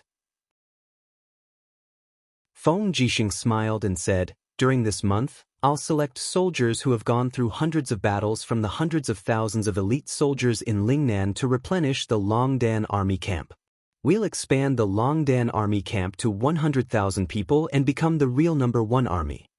Apart from that, I've discussed it with a Yen and will give you a reserve army of 100,000 people for you to train. We'll prepare all the strategic resources that the Wintering Province needs and send them to the Wintering Province endlessly from Lingnan and Lingbei. That's great. Feng Jixing patted his shoulder and smiled. Wei Chou, you're able to become the commander-in-chief of an army of 200,000 at such a young age. You have a great future ahead of you. Make good use of this rare opportunity. However, Wei Chou felt a little sad and said, I'd rather continue to be that general under the Lord Commander. People have to grow. This is your cultivation. Feng Jixing took a long look at him and said, before you returns, you'll be his incarnation. You should understand. I know. Wei Chou took in a deep breath and asked, General Feng, as Prince Exin, you're going to head over to Lingnan soon. However, the chaos in Lingnan has just been pacified. Do you have the confidence to rule over Lingnan? Don't worry. Feng Jixing said confidently, the 300,000 elite soldiers from Seven Seas City are all in my hands. They'll be enough to guard Lingnan. Moreover, quite a number of the commanders from the Seven Seas City army have become my trusted subordinates. You don't have to worry about this. That's good. Just then, a young general walked over with a wine glass in his hand. He had 3 golden stars on his collar and was a commander. He smiled respectfully and said, Prince Exin, why have you come out? Our brothers are waiting for you to drink. I'll be right there. Feng Jixing laughed out loud and said, Wei Chou, let me introduce him to you. This young general is Qin Xiaoli, the son of Qin Chong, the commander of the Seven Seas City's Xianxia army.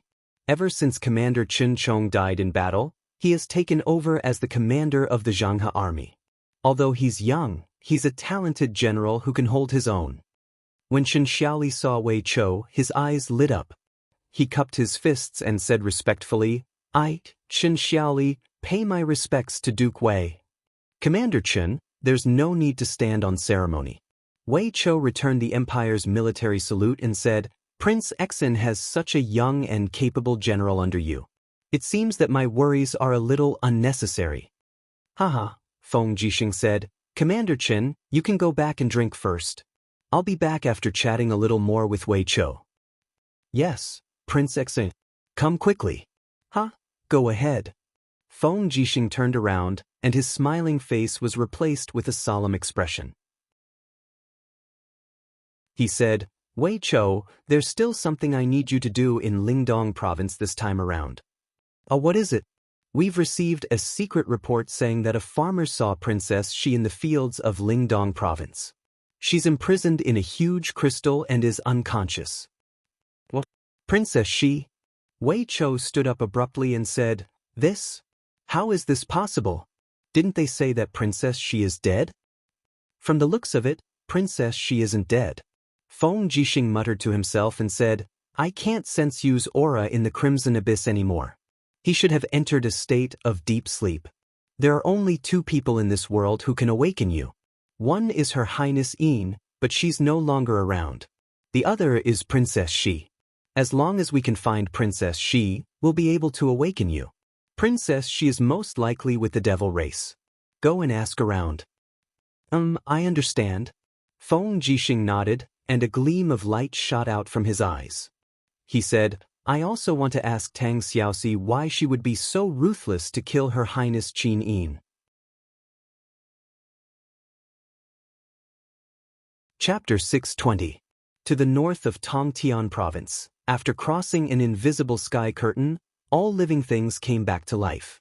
Demon cities towered between the mountains and valleys. Pedestrians came and went in an endless stream. There were winged hunters out hunting, and human farmers with hoes on their shoulders. In the past few years, the demon race had constantly migrated from Tongtian Province and Lingdong Province, and humans moved to Tongtian Gorge. Now, this endless gorge had become a place where the demon race and humans lived together. Half a year ago, the Demon King issued the Holy Demon Code, drawing up a treaty between the demon race and humans. No demon race could attack humans without permission, and no human race could attack the demon race without permission. Since then, the Tongtian Gorge, which was like spring all year round, had become a fertile field, flourishing day by day. Chengdu, a splendid capital city, stood between the mountains on the east side of Tongtian Gorge. A large number of high-level demon soldiers were stationed here, and there were even dozens of temporary sentry camps set up 10 miles away from Chengdu. Cavalry came and went constantly, and the earth-shaking roars of the armor demons could be heard from one side of the gorge. A cool breeze blew past, causing his cloak to flutter. Qianfeng wore a golden cloak, his hand on the sword at his waist. His starry eyes watched the demon race training in the gorge, and he couldn't help but sigh. Beside him, Lianfu said, "Marshal, why are you sighing?" Qianfeng pointed at the tens of thousands of armor demons training in the gorge. Can such strong shields and sharp blades really block the humans' magic crystal cannons? This, Lianfu nodded and muttered, we have to take it step by step. Marshal, this subordinate has already sent some high-level gods who are proficient in human dialects into the territory of Lanyan City. As long as there is a chance, we will definitely obtain some technical information about the magic crystal cannons. If we can also master the magic crystal cannons, why should we fear the Empire? The Empire is growing stronger day by day. The Iha nation has been destroyed, and the god race will be the Empire's #1 enemy. The Empire is also our only enemy on this continent. Qianfeng rubbed his temples, looking a little tired. Is there any news of Lin Muyu? Yes. Lianfu cupped his fists and said, after Yaoji bewitched the witch Tang Xiaoxi in Bailing City and successfully killed Qin Yin, Lin Muyu rushed to the Scarlet Abyss. When she saw the remains of Qin Yin, she was very sad and destroyed herself in the Scarlet Abyss. Her body turned into stone, and now she has become a stone statue, sealed in the mountains. Marshal, you don't have to worry about her. Sigh. Qianfeng was at a loss. Lin Muyu loved Qin Yin very much, and I also fell in love with Qin Yin at first sight, but I couldn't stop the Divine Emperor and the Sacred Master's plan, and could only watch as Tang Xiaoxi killed Qin Yin. Am I not fit to talk about feelings with humans? No, Marshal, you don't have to blame yourself. You are the Marshal of the God race and bear the future of the God race. Naturally, you can't let your emotions affect your decisions. Let's go. Let's go check on the Demoness. Yes. The two warhorses galloped towards the divine capital. Not long after, they arrived at the main hall. However, Qianfeng and Lianfu didn't enter the hall. Instead, they went around the door and came to the rock behind the hall. A group of guards saluted them. The moss-covered rock slowly opened up to reveal a secret door. Qianfeng and Lianfu went straight in. After entering the secret room, a high-ranked demon held a torch and led the way. He respectfully said, Marshal, His Majesty the Divine Emperor and the Sacred Master are also here. Oh, that's for the best. Twisting and turning until they reached the depths of the mountain, the front suddenly opened up. They saw stone statues that were several meters tall standing in the surroundings. Each of their faces were fierce and lifelike, just like a demon god descending to the world. It was said that these stone statues were the heroes of the ancient god race. At least, that was what the ancient books said. Therefore, these demon gods naturally became the totem of the god race. Surrounded by dozens of totems, there was a huge azure crystal in the center of the hall. It was 10 meters tall, and there were streams of fiery red energy surging within it. One could vaguely see a graceful girl imprisoned in the ice crystal. The fiery red energy seeped out along the ice crystal, and then was absorbed by a strange tube and sent to the other side of the mountain. Two people stood under the crystal. One was the Divine Emperor, and the other was the heavily injured Sacred Master. The Sacred Master was sitting in a chair carried by two high-ranked demon soldiers. Marshal Qianfeng has arrived. Oh! The divine emperor turned around and put on a gentle smile. Qianfeng, you've arrived? Greetings, your majesty. Qianfeng and Lian Jin knelt together and stood up. Qianfeng looked at Tang Xiaoxi in the crystal and said, Your Majesty, how's the refinement of the demon lady's power? It seems to be going well. The divine emperor smiled faintly, his eagle-like eyes gleaming with greed. No, it's far from enough. Tang Xiaoxi is a demoness fated by the heavens. The demonic energy in her body is endless, and only this kind of demonic energy can continue to nourish the demonic energy in the insectoid hive, allowing it to incubate the savage beasts from the other dimension for us. Unfortunately, the degree of refinement is far from enough. We can only use less than 10% of Tang Xiaoxi's demonic energy.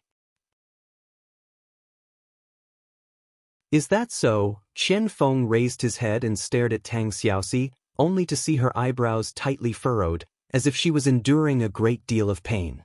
The energy in her body was slowly being sucked out. One could well imagine the pain.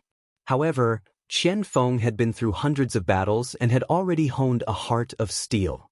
He said calmly, as long as Tang Xiaoxi's mind is not clear, her ability to restrain the power in her body will become weaker and weaker.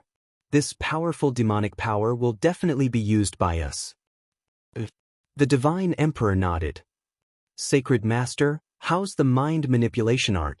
Sage Master sat on the chair and slowly said, Your Majesty, my ability is still not enough to restrain Tang Xiaoxi. Her psyche power and heart power are too strong, and the demonic power in her body far surpasses mine. I still need some time. Very well. Mind manipulation art. Qianfeng was surprised. Sacred Master, are you trying to control Tang Xiaoxi's mind? That's right. The corners of the Sage Master's mouth curled up, revealing a rather ferocious smile as he said, Tang Xiaoxi has the 9 tails of destiny.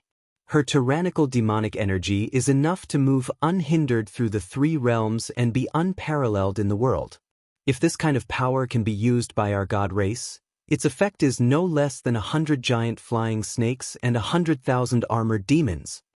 Qianfeng was startled. He wanted to say something but stopped himself. The Demon King smiled. Qianfeng, I know you are kind, but the future of the celestial race is in our hands. Now is not the time to be merciful. Tang Xiaoxi is a human. It would be great if we could use her. Oh, is there any news from the Empire? Yes. Qianfeng respectfully said, the humans have conferred 3 kings. Qin Wang Lin Muyu, Xen Wang Feng Jixing, and Zhong Wang Qinyan will rule the world together. However, Lin Muyu has turned into a rotten rock in the crimson blood abyss. There is nothing to worry about. Now, we need to guard against the famous General Feng Jixing. In addition, Lin Muyu's subordinate Wei Chou has been conferred the title of Duke Wei. He will soon enter the Lingdong province to deal with the celestial race. We have to guard against him. Wei Chou has been following Lin Muyu for a long time. He is well versed in the art of war and has a strategic mind. This person must be eliminated. The Demon King couldn't help but smile. Sage Sovereign, did you hear that? Quickly practice your mind manipulation skill. We need Tang Xiaoxi's power. Once she is used by the celestial race, her first mission is to head to the Lingdong province and kill Duke Wei Chou in front of everyone. This will chill the morale of the empire and cause us to collapse. Yes, this subordinate will definitely practice harder. Go do what you need to do. Yes. After everyone dispersed, only the Nephilim King was left standing under the ice crystal. He stared fixedly at the unconscious Tang Xiaoxi in the ice crystal. Suddenly, the Nephilim King's voice became gentle and his face was filled with a demonic smile as he said, Tang Xiaoxi. Humans call me Nephilim King, but I call you Witch. Our fate is really predestined. My good daughter, quickly wake up and conquer the world for your father. Reclaim the Middle-earth. In Lanyan City, the brilliant starlight shone down on the city. In a small courtyard of the Imperial Guards, a beautiful young lady stared at the swaying pomegranate tree in a daze. Her eyes were filled with indescribable loneliness and helplessness. The last battle between the celestial race and the humans was a year ago, but there was no news from the Tongtian Gorge. It was as if they had forgotten about her. Your Highness Ning, Prince Exin Feng Jixing has come to visit, a maid said at the side. All right, General Feng, please come to the hall for a chat. Feng Jixing wasn't the only one who came. Duke Wei Chou, Citizen, Sidu Shui, Feng Shi, Su Yu, and the others were also there. General Feng, is there news of my father? Feng Ning asked hopefully. Feng Jixing cupped his fists and said, Please forgive me, Your Highness Ning. This time around, I'm not here to send you to the Tongtian Gorge. Instead, I'm here to send you to the Lingdong Province's Winterfrost City. Oh, Winterfrost City? Feng Ning was stunned. Why are you sending me to Winterfrost City? Because Winterfrost City is closer to the Immortal's capital. Wei Chou smiled faintly. We're worried that Your Highness is homesick. Therefore, Wei Chou will personally escort Your Highness Ning to Winterfrost City. This way, it'll be more convenient for you to travel to and from the Tongtian Gorge.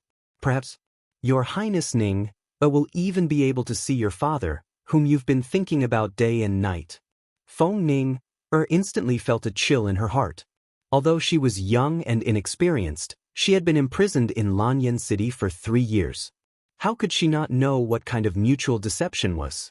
Now that Feng Jixing and Wei Chou had said this, Feng Ning immediately understood.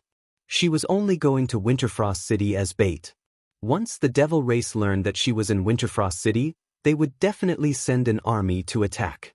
Then, the devil race would definitely be greeted by countless magic crystal cannons in the Longdan army camp.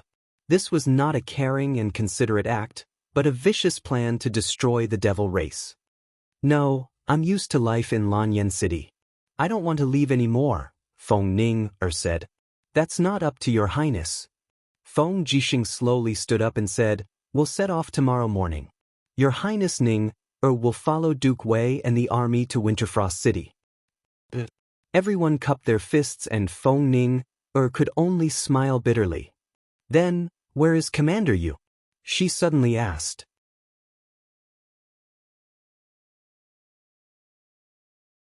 Chapter 621. Howl. In the Crimson Abyss, a dragon's howl came from a crack in the rocks deep within the mountain. The space was slowly torn open, and Acatosaurus poked its head out. Its claws quickly scratched at the edge of the crack, widening the crack. Then it curled up its body and moved out. It was dark inside the mountain. There was not much space to begin with, and its arrival made the place even more crowded. Howl! Another soft howl sounded. Catosaurus coiled its body and hugged a stone statue in its arms. The statue was in the posture of a fist landing on the ground. It was the same posture that Lin Muyu was in when she was in a deep sleep. The Catosaurus sensed the connection between their souls and rubbed its head intimately against the stone. However, the stone was cold and did not respond at all. As if it felt that the place was too crowded, Acatosaurus suddenly waved its claws, turning the rocks into gravel and throwing them into the space crack behind it. It wanted to create a spacious living environment for its master. Perhaps, in this world, only Acatosaurus thought that Lin Muyu, who had turned into stone, was still alive. Howl! After digging out a tunnel that was several meters long, Acatosaurus cried out to its master happily, but Lin Muyu still did not respond. Acatosaurus was not discouraged and continued to dig. Soon, the tunnel extended all the way up to the base of the mountain. It was nearly 100 meters long. Acatosaurus happily dug a hole, twisting its body like a loach that had finally entered the mud after many months. Pieces of gravel fell and hit the poor stone that Lin Muyu had turned into. Finally, when Acatosaurus dug out the tunnel, the night sky shone a ray of starlight on the stone that Lin Muyu had turned into. Suddenly, a stream of astral power surged out of the stone, as if responding to the stars in the sky. Howl! Acatosaurus returned to its master's side, coiled its body around its master's body, and fell into a deep sleep. Half a month later, in the northeastern region of the High Sky Province, Sunji Mountain, galloping sounds of horses' hooves could be heard, and the Prince Exan army's war flag fluttered in the wind. This was the final battle between the Empire and the Iha country on land. Feng Jixing had personally led 200,000 elite troops here, and in the mountains were the troops left behind by the Iha country. Qin Huan was leading several 10,000 elite troops. Qin Huan had been waiting for his father's orders all this while. It was a pity that Qin Yi had already been defeated and had fled to the sea. How could he still care about this son of his? The Sun Halberd Mountain was a mountain range that was 20 li long. The mountain paths were winding and dangerous, making it easy to defend and difficult to attack. The war flags of the Iha Empire fluttered all over the mountain, and from the looks of it, there seemed to be 100,000 soldiers at the foot of the mountain. Feng Jixing gripped his wind cutter and urged his horse to run around the foot of the mountain. His gaze was fixed on every angle and terrain of the mountain. Behind him, Zhang Wei, Chen Xiaoli, Luo Yu and the rest followed closely behind. "Sir, do you understand?" Zhang Wei asked. "I understand." "Then when do we attack the mountain?" "There's no hurry to attack the mountain," Feng Jixing said calmly. "Qin Huan's men have been guarding this place for 1 year, and there shouldn't be much rations left. Pass down my orders to surround the Sun Halberd Mountain and cut off the water source. In less than half a month, Qin Huan will definitely lead his army down the mountain. When that time comes, we'll just have to greet them with the magic crystal cannons." On the Sun Halberd Mountain, Qin Huan was also leading a group of subordinates on a patrol. He looked at the Empire's camp from afar, and the more he looked, the colder his heart became. Qin Huan and the others knew that this time around, Feng Jixing's main forces had come personally. They weren't the motley crew that the Empire's officials had sent to suppress the bandits. The Empire had been busy attacking Long Lin and Ding Shi's armies and had neglected Qin Huan's remaining troops. Now that Feng Jixing had finally taken the time to personally come and annihilate them. "It's over," Qin Huan mumbled. "Your Highness." An old general cupped his fists and said, "The troops Feng Jixing is leading have at least 200,000 men, but they've come from afar and are all exhausted. I heard that the Empire has set the national policy of 3 kings ruling the world in Lanyan City. As Prince Xian, Feng Jixing has always been the #1 person in the Empire after Lin Muyu's disappearance. This time around he'll definitely be a proud soldier. Why don't you pass down the order for the 3 armies to get ready? Once the sky turns dark, we'll charge down from the high ground and catch them off guard. We'll charge out of the encirclement with our valuables, seize the transport ships along the coast of Linghan City, and head to the dragon-shaped island to meet up with the great commander. What do you think?" Qin Huan took a deep breath. His face was full of confusion as he said, "Old General, don't you know our situation? Ever since we separated from our father a year ago, we haven't had any reinforcements.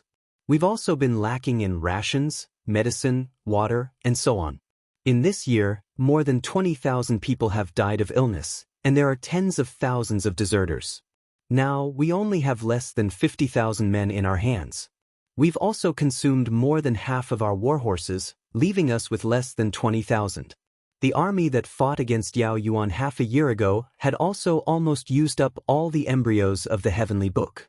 How are we going to fight against Feng Jixing's elite troops now?" "But," the old general pondered and said, "if we don't try to fight, I'm afraid we won't even have a chance to survive. Feng Jixing is much more powerful than we imagined. He'll definitely cut off our water supply and force us to fight with thirst. By then, we'll definitely be defeated. We might even end up being annihilated." "Please don't worry, Your Highness," another captaincy said in a low voice. "We still have a chance of survival if we fight our way out of the encirclement. Your Highness, please give the order," another high-ranking general said. The group of more than 20 generals knelt down and said, "We're willing to follow Your Highness and fight to the death." Qin Huan was trembling all over. His face was full of confusion and fear as he said, "Feng Jixing is so powerful. We don't have a chance. Iha Nation is finished. Don't say anything more. Drag it out as long as you can. It's always good to live for a few more days." Sigh.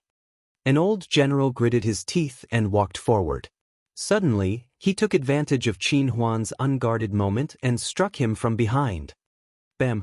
Qin Huan instantly fainted. Old General Luo, what are you doing? The group of generals was dumbfounded. The old general held Qin Huan under his armpit and said, Your Highness has been scared out of his wits.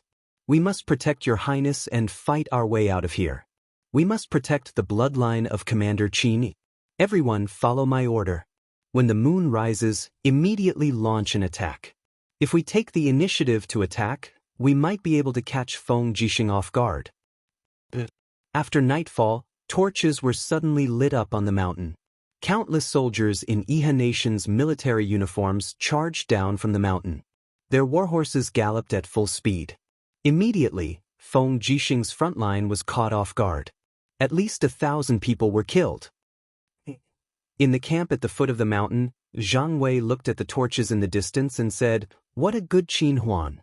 He actually dared to break out. Feng Jixing squinted his eyes and said with a smile, Qin Huan was already scared out of his wits. He was forced to break out of the encirclement. Didn't you see that Qin Huan was carried down the mountain by an old general? Luo Yu asked, Commander, should we attack with the magic crystal cannons? No, don't be hasty. Feng Jixing raised his hand and said, Use the arrow boxes and ballistae to shoot for a while. Let Qin Huan and the others at the front pass. Then, use the magic crystal cannons to intercept the troops at the back. Order people to spread the word that those who surrender will not be killed. Hand over their weapons and escort them back to Sunset City to be reorganized. Most of these people are just soldiers who fight for the army's pay. There is no need to kill them all. Then, are we going to let Qin Huan go? Yes. The corner of Feng Jixing's mouth curled up as he smiled. A mere battle formation scared him to the point of losing his mind. Let's return this kind of trash to Qin Yi. Once Qin Yi is dead and Qin Huan takes over, that will be the time for us to attack Dragon Island. As he spoke, a cold glint flashed past Feng Jixing's eyes. The Imperial Army had crossed the sea to attack Dragon Island but suffered a crushing defeat. This was a humiliation that was hard to wash away for Feng Jixing. He had to raise Dragon Island to appease the hatred in his heart. However, there were famous generals like Wang Lin and Ding Shi on Dragon Island. It was truly a thorny problem. They wouldn't be able to take it down in a short period of time. The sound of the arrow boxes and ballistae springs rang out incessantly. The sharp arrows seemed to have eyes of their own, only killing the middle and low-ranking officers while letting Qin Huan and the others off. When Qin Huan's main forces arrived, the magic crystal cannons were finally activated. Many purple mushroom clouds soared up into the sky from the mountain range. The destructive prowess was extremely astonishing, and in the blink of an eye, the small mountain path had turned into a living hell. After a round of bombardment, how could the Iha country's soldiers still dare to go down the mountain? All of them were dumbfounded. Just then, a person rode up the mountain, holding onto a wind cutter. It was Feng Jixing. His golden battle robes fluttered, and Feng Jixing raised his battle blade and bellowed, I'm the Empire's Prince Exon, Feng Jixing. You guys were originally the Empire's soldiers, but you were bewitched by Qin Yi and became rebels. I'll give you a chance now. Put down your weapons and accept the Empire's army to take you in again. We'll spare your lives, but those who resist will definitely have their 9 generations annihilated. All the soldiers chose to surrender. It would be too foolish to resist now. After all, survival was the most important thing. As for moral integrity, they could just say it to others and not take it seriously. Before dawn, over 40,000 soldiers from the Iha country came down the mountain to surrender. Feng Jixing then reorganized them one by one and scattered them into the Empire's army. With that, the Iha country's influence had officially withdrawn from the stage of the continent's struggle for hegemony. At the same time, to the north of Winterfrost City, a new metal protective wall was being built. Wei Chou, Situ San, and the others were personally supervising the construction. The entire metal protective wall was 500 li long, spanning across the entire Lingdong province's northern territory. It was connected to the sea in the east and the Cloud Refinement Mountain Range in the west. Every 5 li, a magic crystal cannon would be set up to defend against the demonic race's invasion. This was the Empire's new war plan, With the metal protective wall in Lingdong province as the defensive line and the demonic race's princess Feng Ning, as the bait, they would attract the demonic race to attack and deplete their strength. In Lanyan City, Qin Yan was in charge and Su'er was in charge. It was as if the entire empire was entering a new era of prosperity.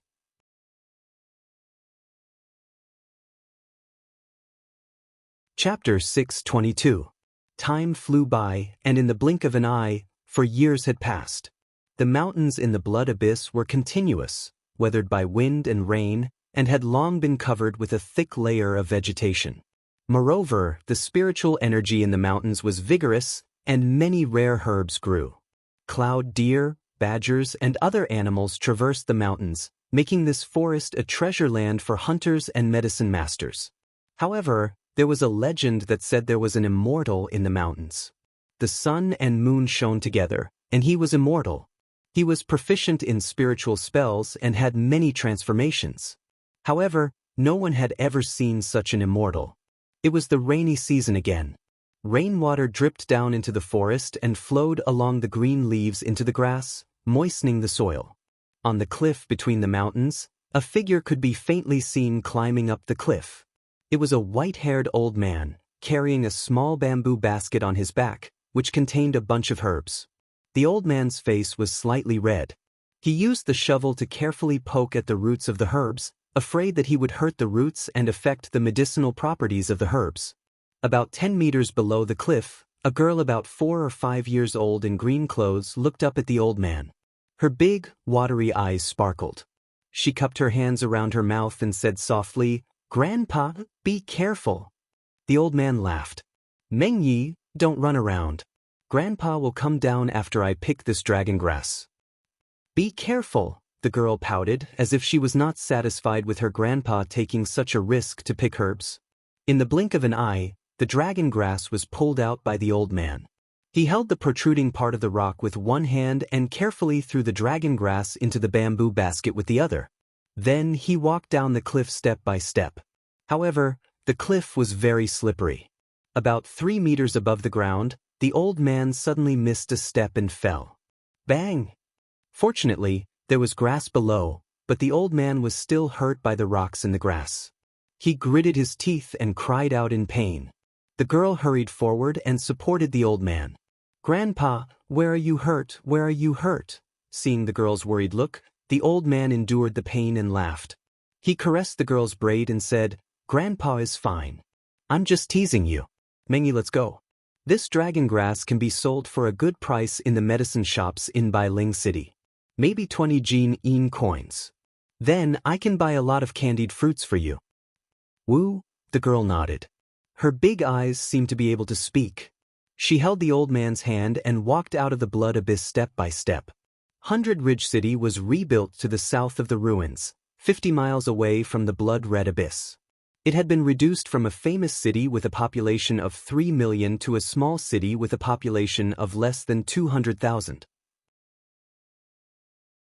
Most of the residents had been scattered to Sunset City and Xiangyang City. This was also the reason why Feng Jixing had chosen Sunset City as the capital of Lingnan. In the rebuilt 100 Ridge City, there were groups of merchants. Before sunset the next day, the old man and the girl appeared in the city. The old man's name was Li Shu. He was a Jianghu doctor who collected and sold herbs for a living. He had a granddaughter in his old age, so he named her Li Mingya, which came from the dream leaf grass. Li Mingya held her grandpa's hand tightly. She knew that the dragon grass in the bamboo basket on her grandpa's back would be the family's income for the whole year. Her mother had fallen ill after giving birth to her and was bedridden for 5 years.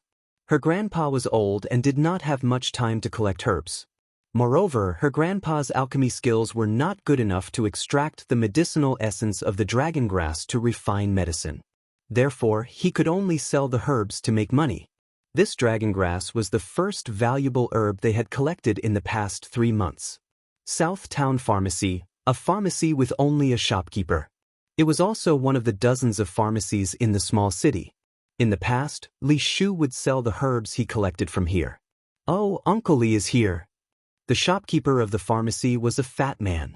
His weight was at least 150 kilograms, making his 1.6-meter body look very plump and round. His eyes swept across Li Shu's bamboo basket and instantly lit up. He smiled and said, "Are you here to sell medicine and rice again?" Li Shu put down the bamboo basket and carefully took out the dragon grass. He said, "The roots of this dragon grass are plump. It should have been growing for a few years.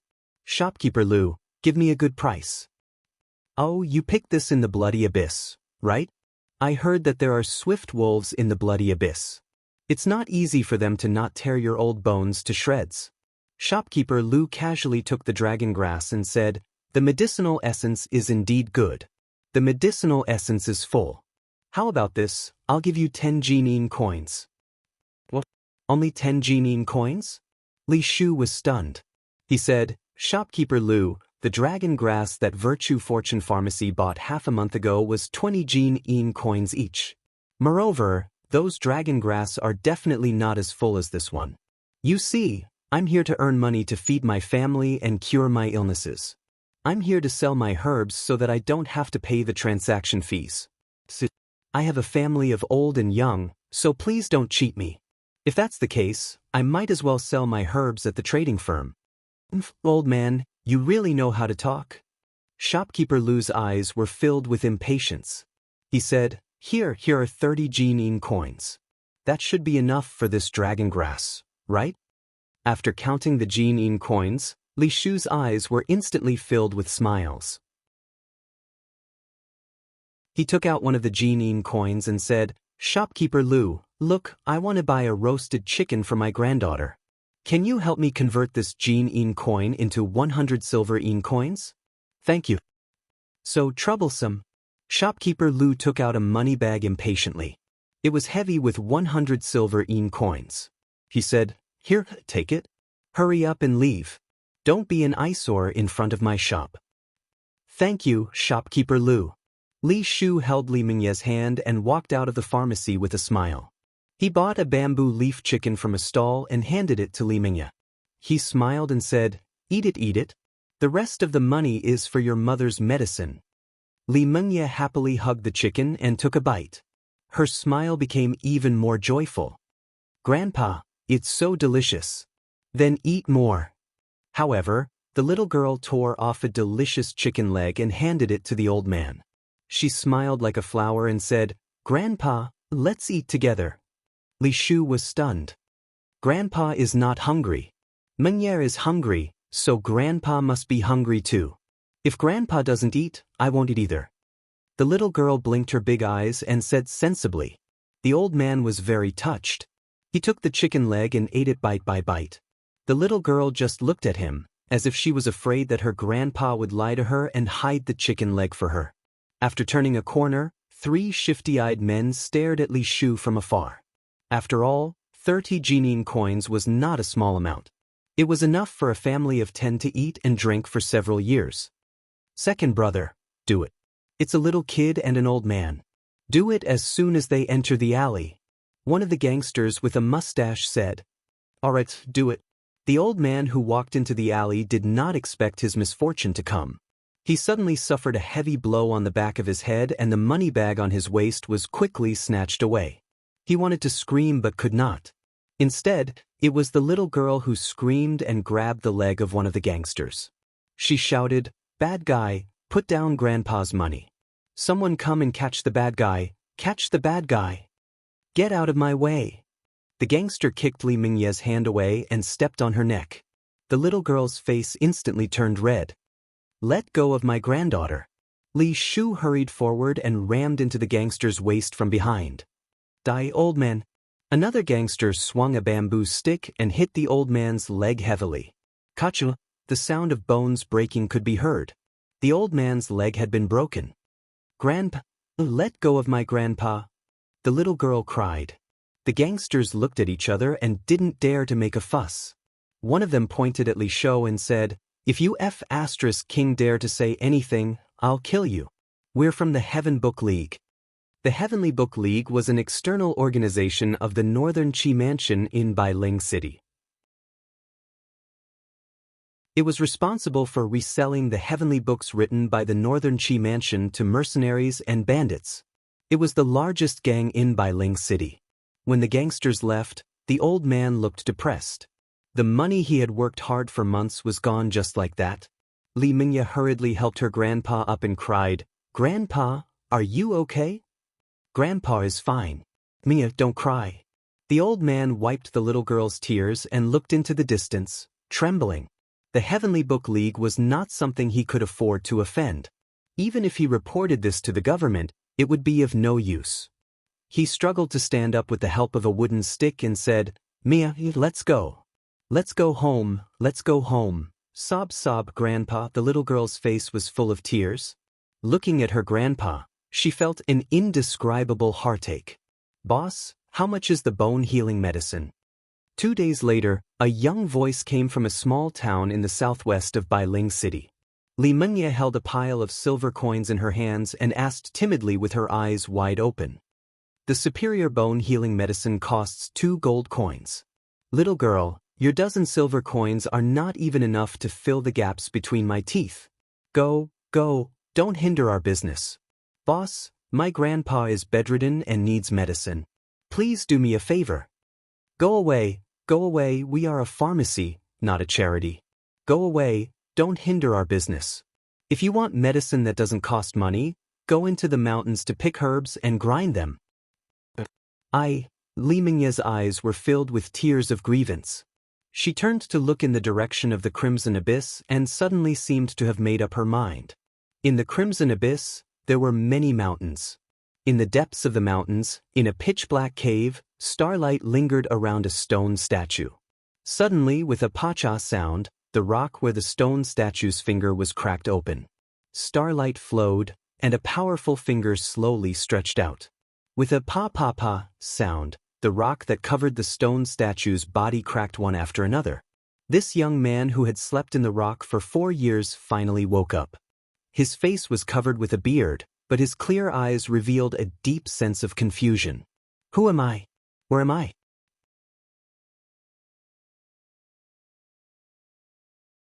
Chapter 623. Over the past 4 years, the demons had sent troops to attack the iron defense wall of the Empire in the north of Winterfrost City 7 times, but they were all defeated by the power of the magic crystal cannons. The magic crystal cannons were like a nightmare for the demons, stopping them from advancing. They were suppressed by Wei Chao's army in Tongtian province, unable to advance even half a step south. The wind in May blew the heat waves from the grassland into the fertile fields. A continuous iron defense wall connected the east and the west. On top of the defense wall, a group of generals wearing the armor of senior officers of the empire were facing the north, gazing in the direction of Tongtian province. It had been 4 years.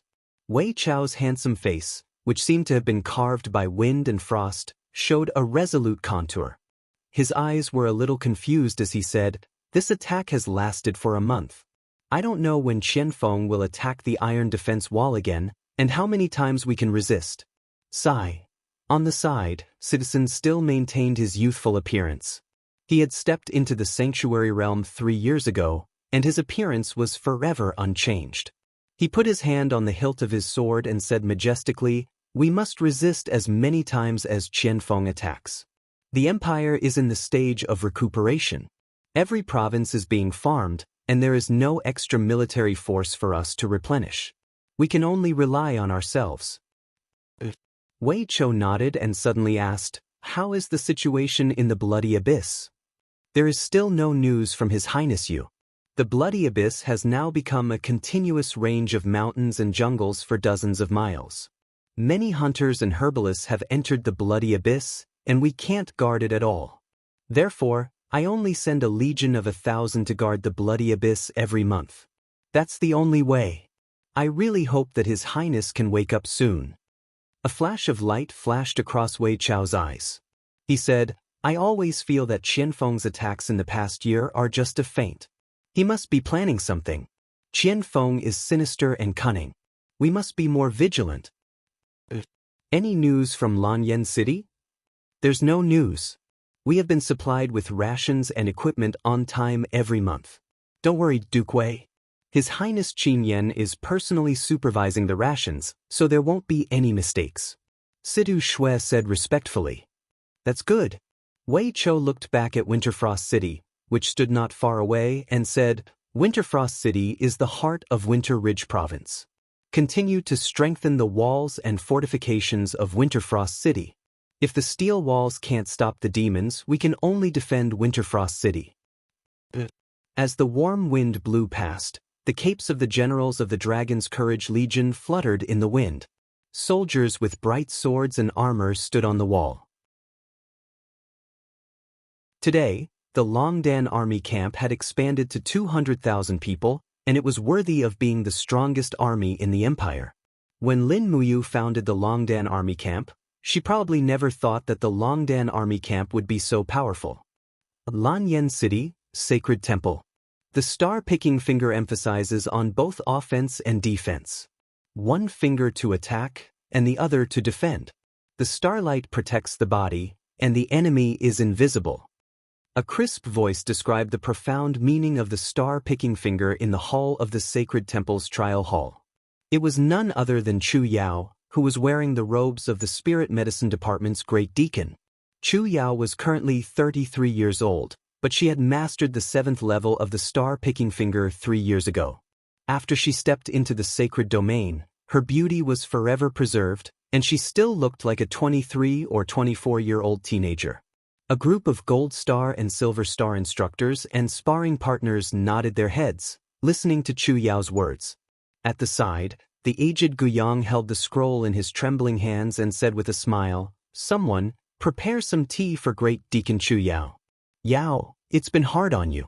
If it wasn't for you, I really don't know who else in the Sacred Temple is capable. Chu Yao smiled. Grandpa Guyang is too polite. The Spirit Medicine Department and the Sacred Temple are originally one of the 3 departments of the Empire. Since the staff of the Sacred Temple want to learn my star-picking finger, then I am duty-bound to do it. I'm just afraid that I can't teach them well, and I will fail to fulfill Grandpa Guyang's trust. How can that be? Guyang sighed. Guyang sighed and said, Ever since Great Deacon Xinyuan Hong ascended 4 years ago, there hasn't been a sacred domain expert in the Sacred Temple. It's all thanks to you, Yao, that you often come here to teach martial arts. Otherwise, I'm afraid that the Sacred Temple will continue to decline day by day. It's a pity that that brat Yu still refuses to wake up. Otherwise, with his cultivation, it would be more than enough for him to be the Great Deacon of the Sacred Temple. There wouldn't be a need for an old bag of bones like me to sit on the seat of the Great Deacon for the 2nd time. Sigh. At the mention of Lin Muyu, a hint of sadness immediately appeared on Chu Yao's beautiful face. She said, You will definitely wake up, I believe in him. Perhaps, when you wakes up, he will also bring Her Highness Yin back alive.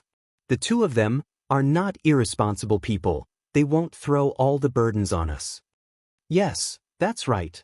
4 years ago, in the blood-red abyss, Qin Yin was killed by Tang Xiaoxi. As the Great Deacon of the Sacred Temple, Xinyuan Hong failed to protect Qin Yin. Because of this, he was depressed for nearly half a year. Finally, Xinyuan Hong took the blame and resigned from his position as the Great Deacon of the Sacred Temple.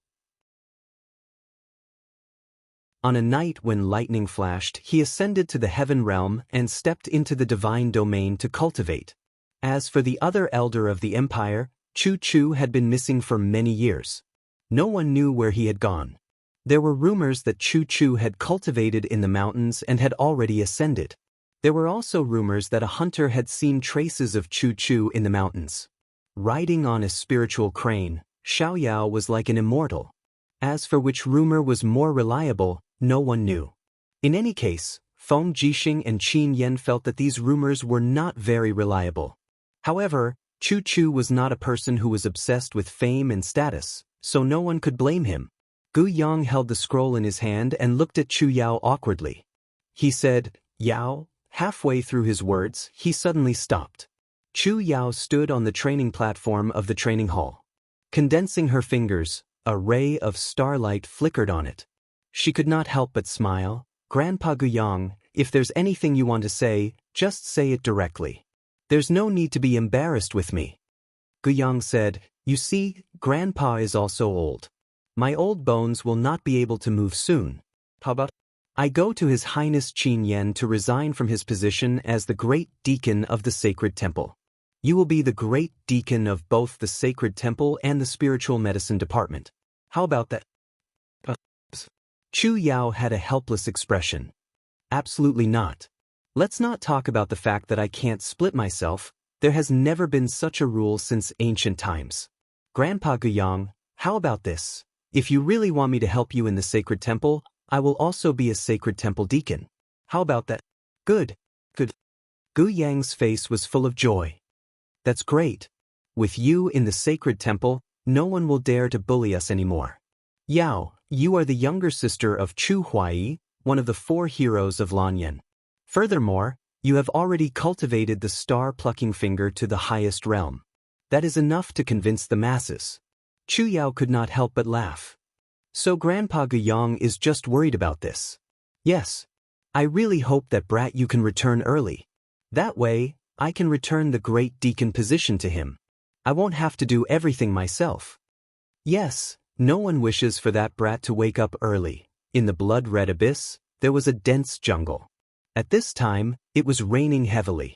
Raindrops slid down from the branches and leaves of the jungle, continuously soaking into the soil that was once known as the Forbidden Land. Sha. On the peak of the mountain, a pile of withered grass and fallen leaves were pushed aside. In an extremely secretive cave among the rocks, a young man in ragged clothes pushed open the entrance of the cave and slowly climbed out. The light outside was very dazzling. He had not seen the light for a long time. He stumbled out of the cave.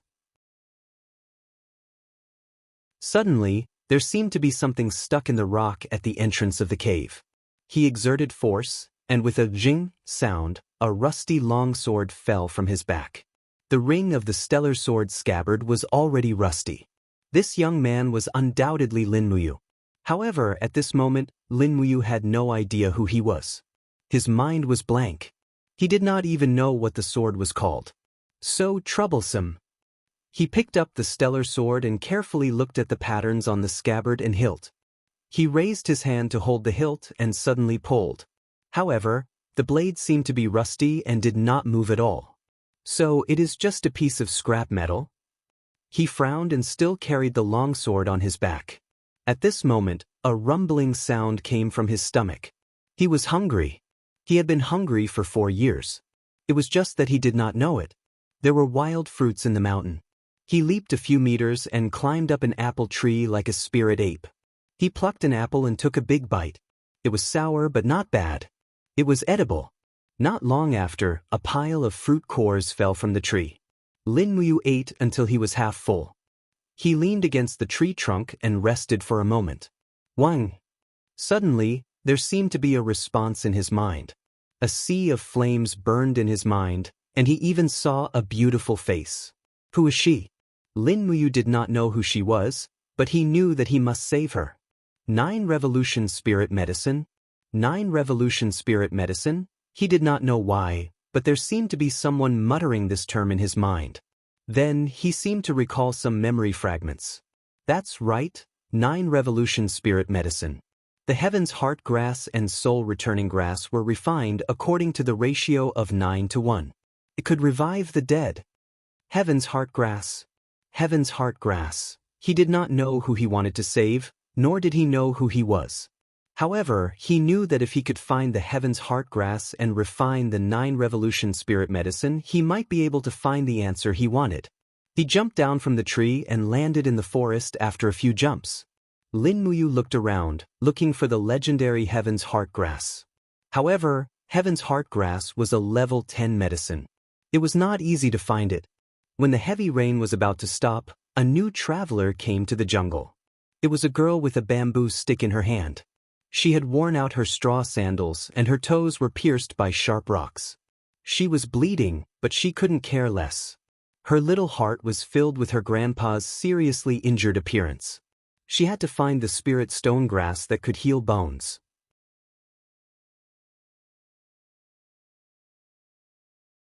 Chapter 624.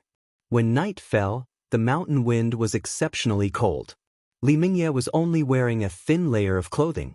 She did not know what the mystic stone grass looked like, only that it emitted a refreshing fragrance. Thus, Li Mingye used the bamboo stick to walk through the increasingly dark forest, desperately sniffing with her nose. As the night grew darker, Li Mingye shivered from the cold. She took out a piece of almost moldy flatbread from her bosom and bit into it. Then she used her hands to pull the huge broad leaves in the forest and drank the rainwater that fell from the leaves. Woo woo, the sound of the wind was mixed with the howling of wolves. Immediately, the girl gripped the bamboo stick tightly and looked around with a pair of large eyes full of vigilance. After a while, only a wild rabbit scurried through the forest. Forget it, why don't I look for it tomorrow morning? Li Mingye bent down and sat under a large tree, hugging her knees. She was so tired that she was about to faint, and in the blink of an eye, she fell asleep. She did not know how long she slept for, but suddenly, her nose was filled with a refreshing fragrance. That was the smell of roasted meat? Li Mingye immediately woke up and turned to look. There was a faint fire coming from a small valley not far away, as if there was someone there. However, Li Mingye knew that anyone who stayed in the Crimson Abyss in the middle of the night was not a good person. At this time, her stomach growled again. That small piece of flatbread was the last of Li Mingye's food. She could not help but feel so wrong that she was about to cry. However, the fragrance in the distance was getting stronger and stronger. Finally, the girl could not stand it anymore. She stood up and walked towards the valley. Her straw sandals were already worn out, and the soles of her feet stung when she stepped on the sharp rocks, but she could endure it. The strong hunger was driving her crazy. The moment she climbed up the small hill, she saw an extremely handsome young man in tattered clothes roasting a wild rabbit in the valley. The meat was already cooked, and the oil flowed on the surface, emitting a desirable fragrance. Gulp! Li Mingye swallowed her saliva and stared at the person in the valley from afar with her big round eyes. However, she did not notice that behind her, two pairs of red eyes were faintly discernible in the forest, slowly approaching her. Impressively, they were two adult swift wolves, also the frequent guests of this forest at night. Roar! Li Mingye finally woke up when the wolves roared. She recognized wolves and was scared out of her wits. After a scream, she held the bamboo pole with her tender hands and pointed it at the two wolves in the distance. At the same time, her body involuntarily retreated. Roar! The wolves opened their mouths wide, mucus dripping down from their teeth. It had been a long time since they had seen such a delicious meal. One of the wolves rushed over and bit down on Li Mingye. Gotcha! The bamboo pole broke, and the girl rolled down the hill like a ball under the impact of the swift wolf. Roar! Another swift wolf chased after her and bit Li Mingye's neck at lightning speed. Ah! The girl only had time to let out a cry of alarm, but at this moment, suddenly a figure like lightning appeared in front of her. It was the person who roasted the rabbit meat in the valley, only to see him raise his arm horizontally, a faint true energy lingering around his palm, suddenly sweeping out. Bang! Blood splattered. The wolf's head was actually smashed by him. Lin Muyu's body suddenly charged forward, her fist flying out, smashing the other wolf into pieces. Instantly, the wolf's blood splattered all over Lin Muyu's body. Lin Muyu frowned, wiping his bloodied palm on the wolf's carcass. When he turned around, he saw the girl behind him staring at him with a pair of big bright eyes. So powerful. There was a bit of excitement in Li Mingye's eyes. She said, "Who are you? Where did you come from?" "I don't know who I am." Lin Muyu sat down again, tore off a rabbit leg and ate it. She said, "I don't know where I come from. I live in this mountain." Live in the mountain? Li Mingye sat in front of Lin Muyu with great interest, hugging her knees, and said with burning eyes, "Immortal, you are an immortal, aren't you?" Grandpa said that a few years ago, this jungle was called the Scarlet Abyss. A god named Lin Muyu was sleeping in the Scarlet Abyss. You are him, you are that god, that immortal, right? Lin Muyu frowned. After entering the Forgotten Realm, he could not remember anything, let alone what a god was, so he said impatiently, "I don't know who Lin Muyu is. I am not an immortal. You should leave quickly. It is dangerous here, not suitable for you." Immortal, immortal. Li Mingye cheered and said, "I saw an immortal, immortal. can you summon the wind and rain, swallow clouds and spit out mist? Lin Muyu said coldly. Then Immortal, do you know how to turn stone into gold, cast beans into soldiers? No. Lin Muyu was already very irritated. Immortal. Li Mingye stared at him with her big watery eyes. Do you know about the spiritual stone grass? I don't know. After Lin Muyu finished speaking, he suddenly realized that in his short memory, there seemed to be traces of the spiritual stone grass, so he asked, why do you ask about the spiritual stone grass? Grandpa's leg was broken by a bad person. I want the spiritual stone grass as medicine to treat Grandpa. Tisk, how old are you, and you still want to treat people? Lin Muyu smiled disdainfully. Li Mingye did not speak anymore. Her big watery eyes stared at the rabbit meat in Lin Muyu's hand, and she only swallowed her saliva. Lin Muyu looked up and felt a little annoyed. She tore off another rabbit's hind leg and placed it in front of the girl, saying, eat this. After you're done, spend the night in the cave over there. Leave at daybreak tomorrow. This is not a place you should be in. Thank you, Immortal. Li Mingye took the rabbit leg and thanked him happily, then began to reject it, and in the blink of an eye, she finished it. Lin Muyu secretly complained, how could this child eat so much? So he tore off another big piece of rabbit meat and handed it to her, saying, here, this is for you too.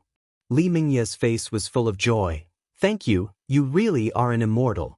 Grandpa said that the gods in the empire are good people who pity the state of the universe. They save the suffering and enlighten the lost. Really? Lin Muyu sneered, although she did not know why she sneered. Late at night, Lin Muyu found some hay to spread in the cave, so that Li Mingye could sleep well, while he leaned against the stone wall, searching for the power in his body, but it seemed that all the power in his body was sealed. He could feel the waves of divine power in his ihai, but he could not summon a single strand of divine power, as if the power had been forgotten, and he could only use a little true qi. Sigh. He sighed, looked at the starry sky, and muttered to himself, who am I? Why am I here? Immortal. Beside him, Li Mingye turned over in her sleep, hugged Lin Muyu's wrist, and said with a sweet smile, I saw an immortal, I saw an immortal, immortal. Lin Muyu could not help but smile lightly. I am an immortal? What a joke! What a fool! The next day at dawn, Lin Muyu roasted another wild rabbit, and after sharing it with the girl, said, okay, let's go our separate ways. You go find your spirit stone grass, I go find mine. Immortal, what are you looking for? The girl asked with wide eyes. None of your business.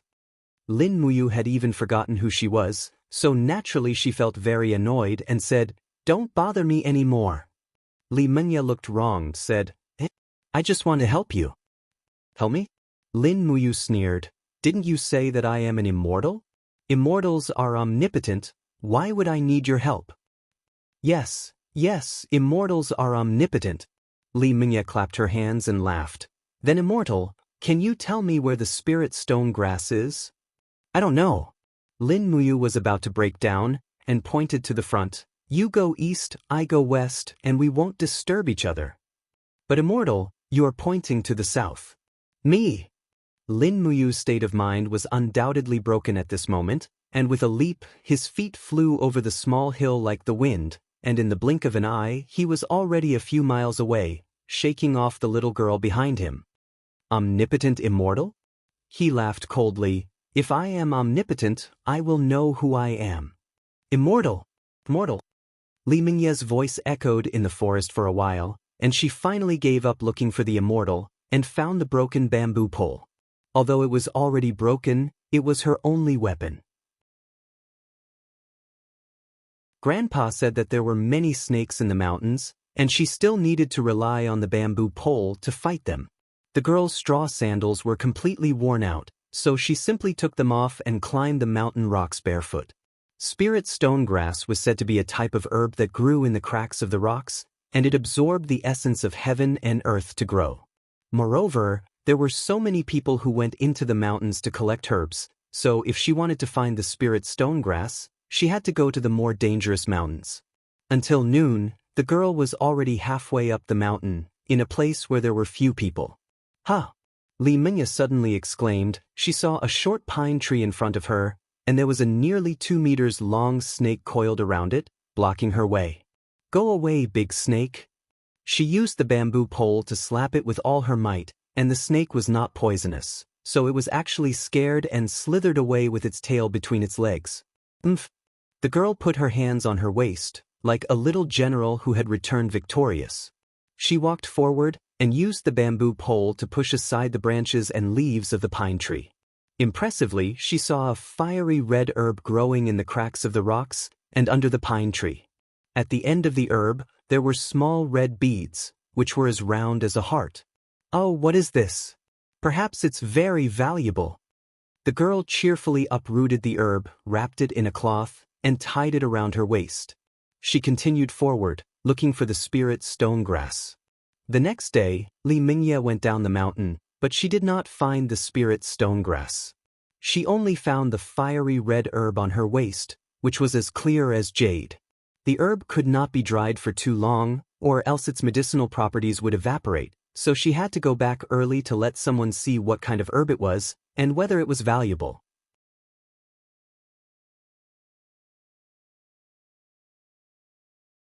Chapter 625. Around noon, the sun hung high in the sky above the blood abyss. Amidst the mountains, a group of people was moving slowly. Some of them were wearing armor, while others were wearing embroidered robes.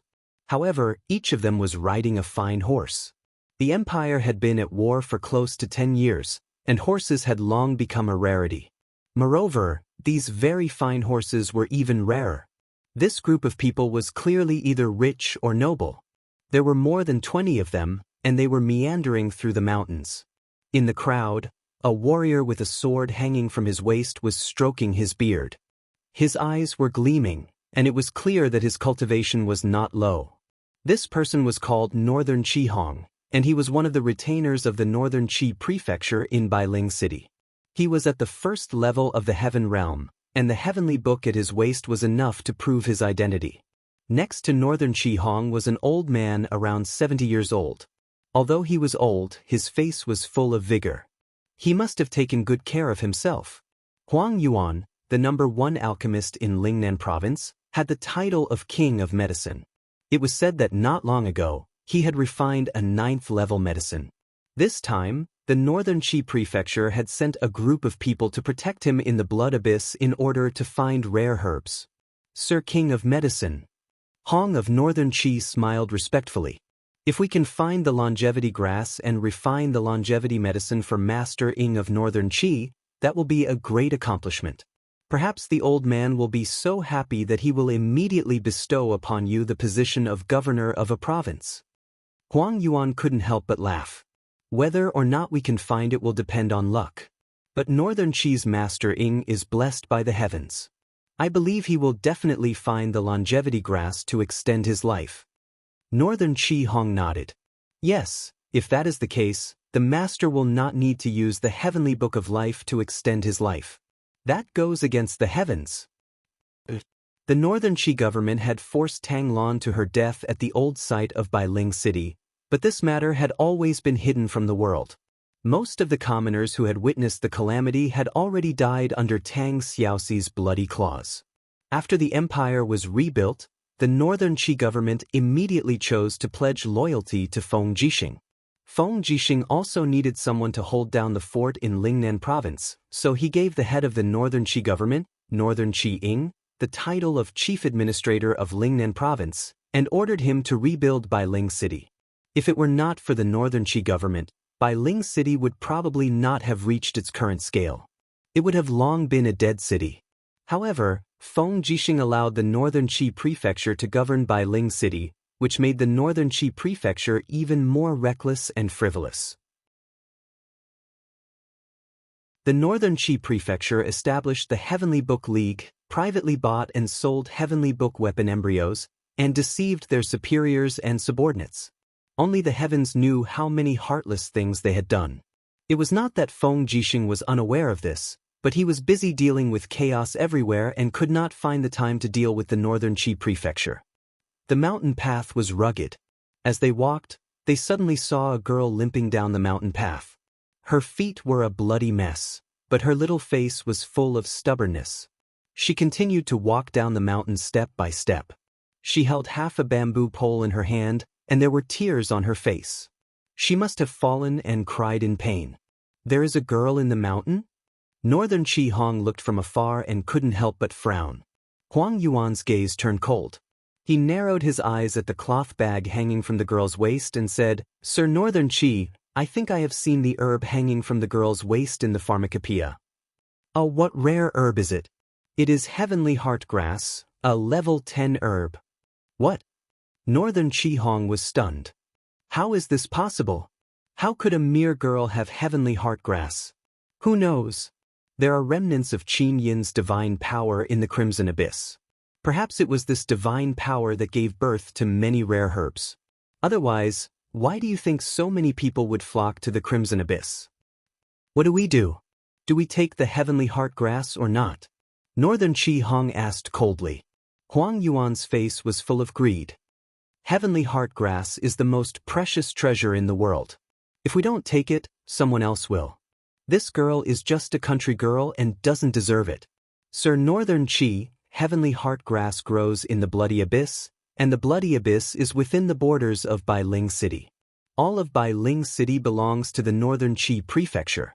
Naturally, this heavenly heart grass belongs to the Northern Chi Prefecture. We are just taking back what belongs to us." Very well." Northern Chi Hong immediately urged his horse forward. He pointed from afar and said, "Hey girl, stop right there."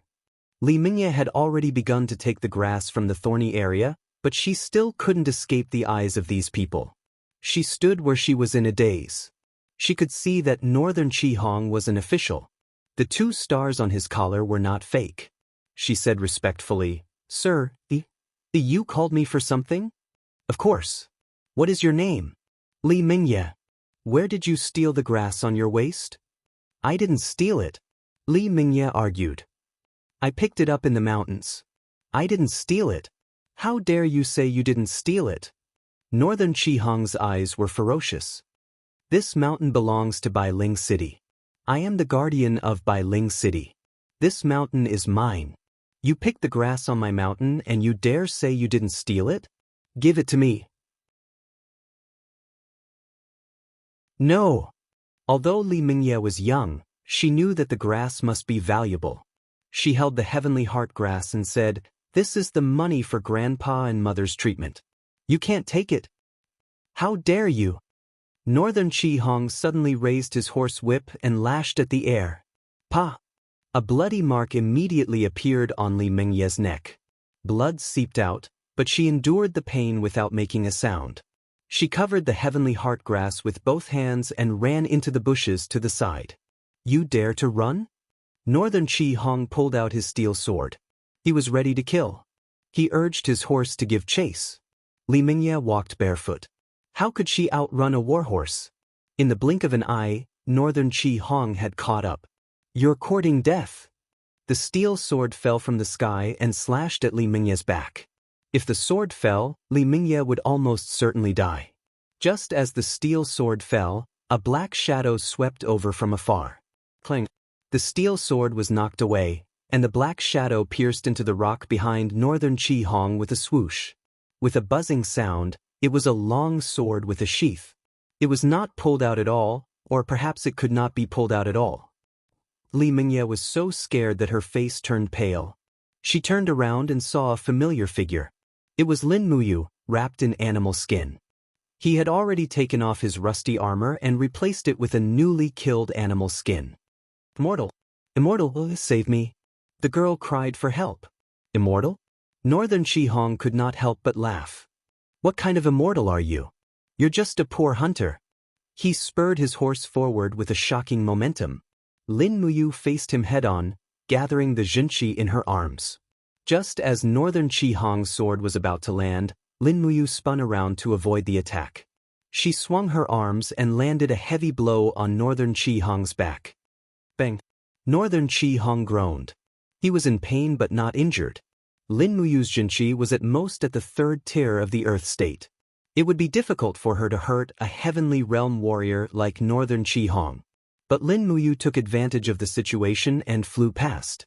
She grabbed the stellar sword with one hand and pulled it out of the rock with the scabbard. She leaped and hit Northern Qihong's shoulder heavily before he could turn around. Boom! The astral power burst forth. Lin Muyu's supreme divine power had been forgotten, but the sharpness of the astral tactics was still there. The power of the blade through the scabbard was still too much for Northern Qihong to handle, and he spat out a mouthful of blood. "For you!" Northern Qihong retreated on his horse and roared, "Do you know who I am? How dare you hit me?" Lin Muyu ignored him. She just looked at Li Mingye and asked, "What's wrong?" Li Mingye said pitifully, "They wanted to steal my herb." Here, Lin Muyu shivered. That herb was very familiar. It was the legendary heavenly heart herb. No wonder this person wanted to kill Li Mingye. It was the precious heavenly heart herb. "Immortal, do you know what herb this is?" "It's heavenly heart herb," Lin Muyu said lightly. "It's an herb that can bring the dead back to life. It's also the herb I'm looking for." Li Mingye smiled. "Immortal, are you looking for the heavenly heart herb to save someone?" "Save who?" "A very important friend." "Who is she?" "I don't know." Lin Muyu fell into confusion again. "Then, this heavenly heart herb is for you." Li Mingye's little face was full of smiles. She was so innocent that she could not imagine the value of the heavenly heart herb. It was enough to feed her family for 10,000 years. "Are you done talking?" Northern Qihong's face was full of anger. "If you are, shouldn't I make my move?"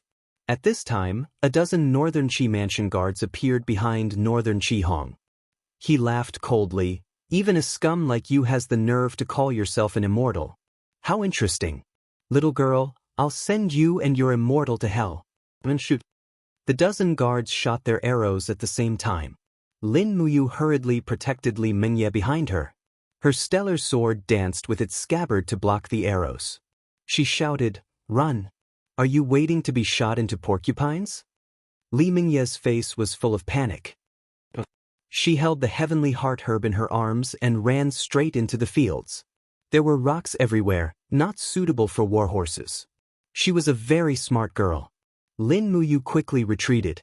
After a few leaps, she disappeared into the mountains, following Li Mingye. "Damn it! Bastard!" Seeing that the heavenly heart herb was gone, Northern Qihong was furious. He shouted in a low voice, "Men, write a letter back to Bailing City. Ask Master Fan Yun to come and help us kill this kid." Behind him, Huang Yuan slowly approached. His eyes shone with a faint light. He said, "Wait, Sir Northern Qihong.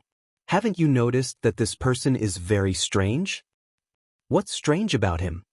"His blade is not out of its scabbard, but it is very powerful. Furthermore, his appearance is very similar to a legendary person. More importantly, his boots, they are commander-level boots made by the Empire 5 years ago. I remember them very clearly."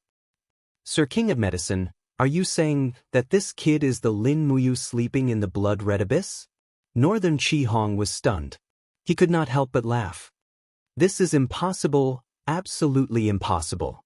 Before Lin Muyu fell asleep again, he displayed his divine power. He is a god. If he really was a god, I'm afraid I would have been killed just now. Yes, because of this. Huang Yuan's eyes shone with a fierce light. He said, "This proves that Lin Muyu's power has been sealed. If we don't kill him now, when will we?" Lin Muyu is Feng Jixing's brother. If we kill Lin Muyu, Feng Jixing, if we don't say anything, who in the world will know that we killed Lin Muyu? "Okay, go and ask Master Fan Yun to come immediately."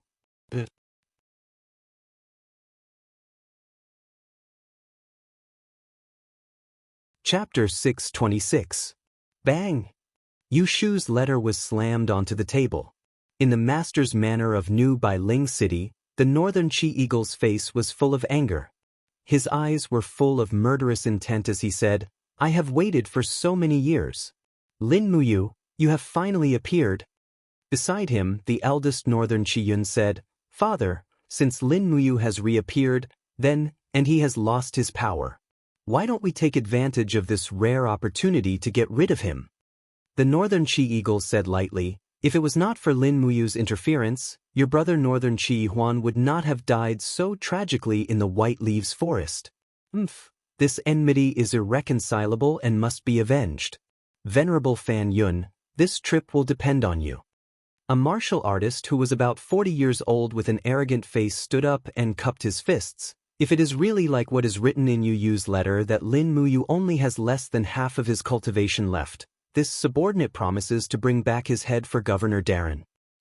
For years ago Lin Muyu turned into a god in the blood-red abyss and killed my master and dozens of my brothers. This blood feud will be avenged here. The Northern She-Eagle nodded and said, if the Venerable Sir really kills Lin Muyu, I am willing to recommend you as the Chief Staff Officer of Lingnan Province. Thank you, Governor. Other than that, bring back Lin Muyu's stellar sword. Lin Muyu must have many treasures in his dimensional bag. The legendary Fushi's heavenly book may be among them. Once we find it, I will go with the Venerable Sir. Alright. Not long after, under the protection of hundreds of cavalry, the Northern She-Eagle and Fan Yun galloped out of Bailing City. The group looked serious and murderous. Crimson abyss, mountains and forests. It began to rain again. The rain pitter-pattered on the leaves. Lin Muyu held the unsheathed stellar sword as he sped along. Behind him, Li Mingye stumbled along. Immortal, wait for me. Immortal, wait for me. Lin Muyu suddenly turned around, his eyes revealing a cold glint. Don't follow me, I've said it before, since I can pick heavenly heartgrass in this forest, then there must be other heavenly heartgrass, I will go look for them myself, you don't need to send me off, there's a small path to the north that leads straight to the foot of the mountain, take advantage of the fact that their people haven't caught up to us, hurry up and leave, you're so weak, it would be a pity to die in this mountain. The girl hugged the heaven's heartgrass, tilted her head and looked at him, saying, Then if I leave and they come to seek revenge, they won't be able to find me, and the immortals will be in trouble. Lin Muyu was annoyed and said, didn't you say that I'm an immortal? Immortals are omnipotent, so it doesn't matter if they find trouble with me. But, the girl furrowed her brows and said, but the immortal doesn't seem to be able to defeat those people just now. Otherwise, the immortal would have already defeated the bad guy. Lin Muyu wanted to say something but stopped, his heart full of regret. He could feel the vast divine power in his body, but this power didn't seem to belong to him, he couldn't use it, as if it was something he had forgotten. Clenching his fists, he gritted his teeth and stared at the little girl. Anyway, hurry up and leave, isn't your grandfather still waiting for you to treat him? Go, it's too dangerous here. Not to mention those powerful people, even the wolves in the mountains can eat you. Look at you, skinny as a match, how much strength can your fists have? Hurry up and leave, don't drag me down anymore. But the girl's eyes were already brimming with tears, she said, but grandfather said that immortals are omnipotent, they are all good people who save the common people and help the weak. Immortals can't just abandon me like this. Lin Muyu suddenly jumped in front of the girl, looking at her fiercely, his face full of annoyance. Power enshrouded his fists, stirring up the fallen leaves, but he still couldn't summon too much power, he said angrily, you see, this is all I can do, I can't beat them, I can't protect you, hurry up and leave, don't drag me down. But, you are an immortal living in the mountains. The girl looked at him with great grievance. Sigh. Lin Muyu gritted his teeth. Don't follow me anymore, I'll go find the heavenly heart grass myself to refine medicine to save people. Don't die in the mountains, this knife is for you to protect yourself, take the knife and leave. He raised his hand and pulled out a small demonic noise knife from his waist. At this time, Lin Muyu naturally didn't know that the demonic noise knife was a treasure. He directly threw the sharp knife into the rocks, piercing a few centimeters in. Li Mingye's pair of beautiful eyes were full of joy. It's a treasure bestowed by the immortal. She used all her strength to pull out the knife, smiling as she said, Immortal, do you know how to refine medicine? Immortal, teach me how to refine medicine, okay?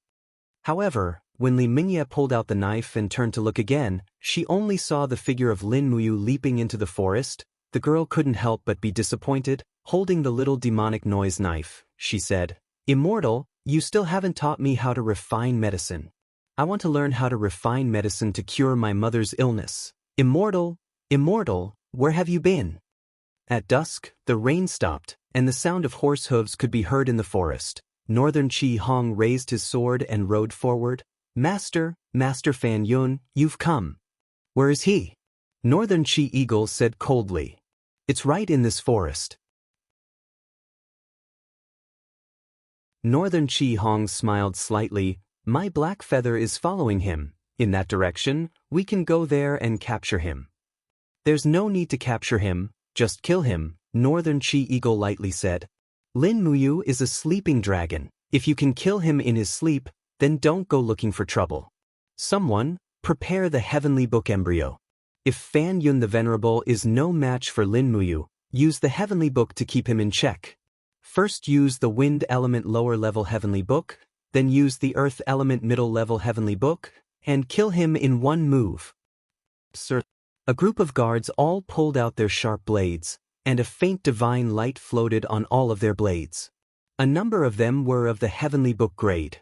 In the blink of an eye, for years had passed. There were many people in the land who could write heavenly books, and there were even more who could write earthly books.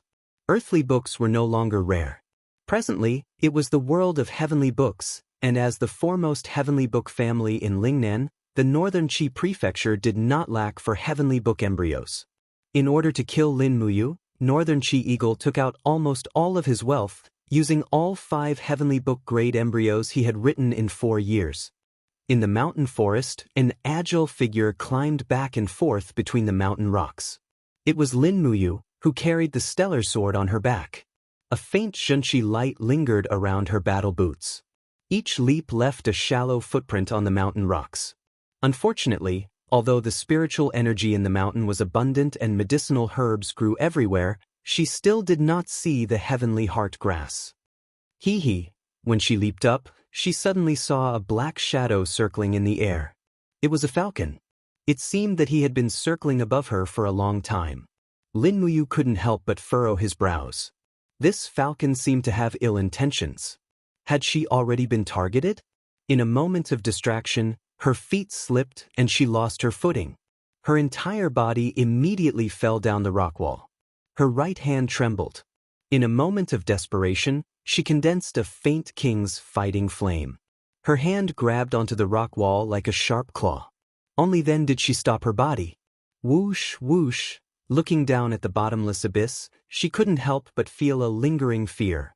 If she had fallen down, she would certainly have been smashed to pieces. After all, she wasn't a real immortal. Right? She didn't even know who she was. Perhaps she really was an immortal. Looking at the faint king's fighting flame that lingered around her palm, Lin Muyu couldn't help but smile. Her naturally optimistic spirit was useful at this time. If she really was a god, then she wouldn't be afraid of any mortal spying on her. At this moment, Lin Muyu glanced around and saw a green medicinal herb growing between the rock peaks. It emitted a faint fragrance. The appearance of this herb was very familiar. Yes, it was the spirit stone grass, a rare herb that could speed up the healing of bones. It was also the herb that the little girl had been looking for to heal her grandfather. That stupid girl. Lin Muyu smiled faintly and raised her hand to pick the spirit stone grass and put it into her bosom. If she could see the stupid girl again, she would give this spirit stone grass to her. However, in this forest of mountains, it would be too difficult to see her again. Kiki, the cries of the falcon in the sky became more and more mournful. Lin Muyu climbed up and stepped on a green rock. Looking up at the falcon, she frowned and said, "Who raised this feathered beast? I can't let it live." He picked up a small stone, slowly bent his body, and suddenly threw it. Whoosh! The falcon in the sky screamed and rolled a few times in the air. Flustered and exhausted, it flapped its wings and flew down. It was injured, but it didn't seem to be fatal. "Count yourself lucky." Lin Muyu's lips curled up. Jumping up to another rock, she continued to look for heaven's heart grass. Hey you! At the bottom of the mountain, Northern Chi Hong frowned and said, Master, it's not good. Hey you is injured. It must be Lin Muyu's doing. She has already discovered Hey Yu's existence. Where's Lin Muyu? On the east side of the mountain. Full speed ahead. Yes. After nightfall, Lin Muyu's search for heaven's heart grass was fruitless, so he could only go down the mountain. Along the way, he used a stone to kill 2 wild rabbits and used them as food. He began to gradually familiarize himself with this body and felt the power in his body. However, he couldn't recall all of his abilities in such a short amount of time. After going down the mountain, he picked up a pile of firewood and used the king's fighting flame to light a fire. After skinning the wild rabbits and removing their innards, he placed them on the fire to roast. Then, he gripped the stellar sword and slowly used force to pull it out. However, the blade was completely sewn and could not be pulled out. It can't really just be a piece of scrap metal, can it? He said angrily. However, Lin Muyu was completely unaware that in the forest behind him, cold poisoned arrows were already aimed at him, waiting to be fired.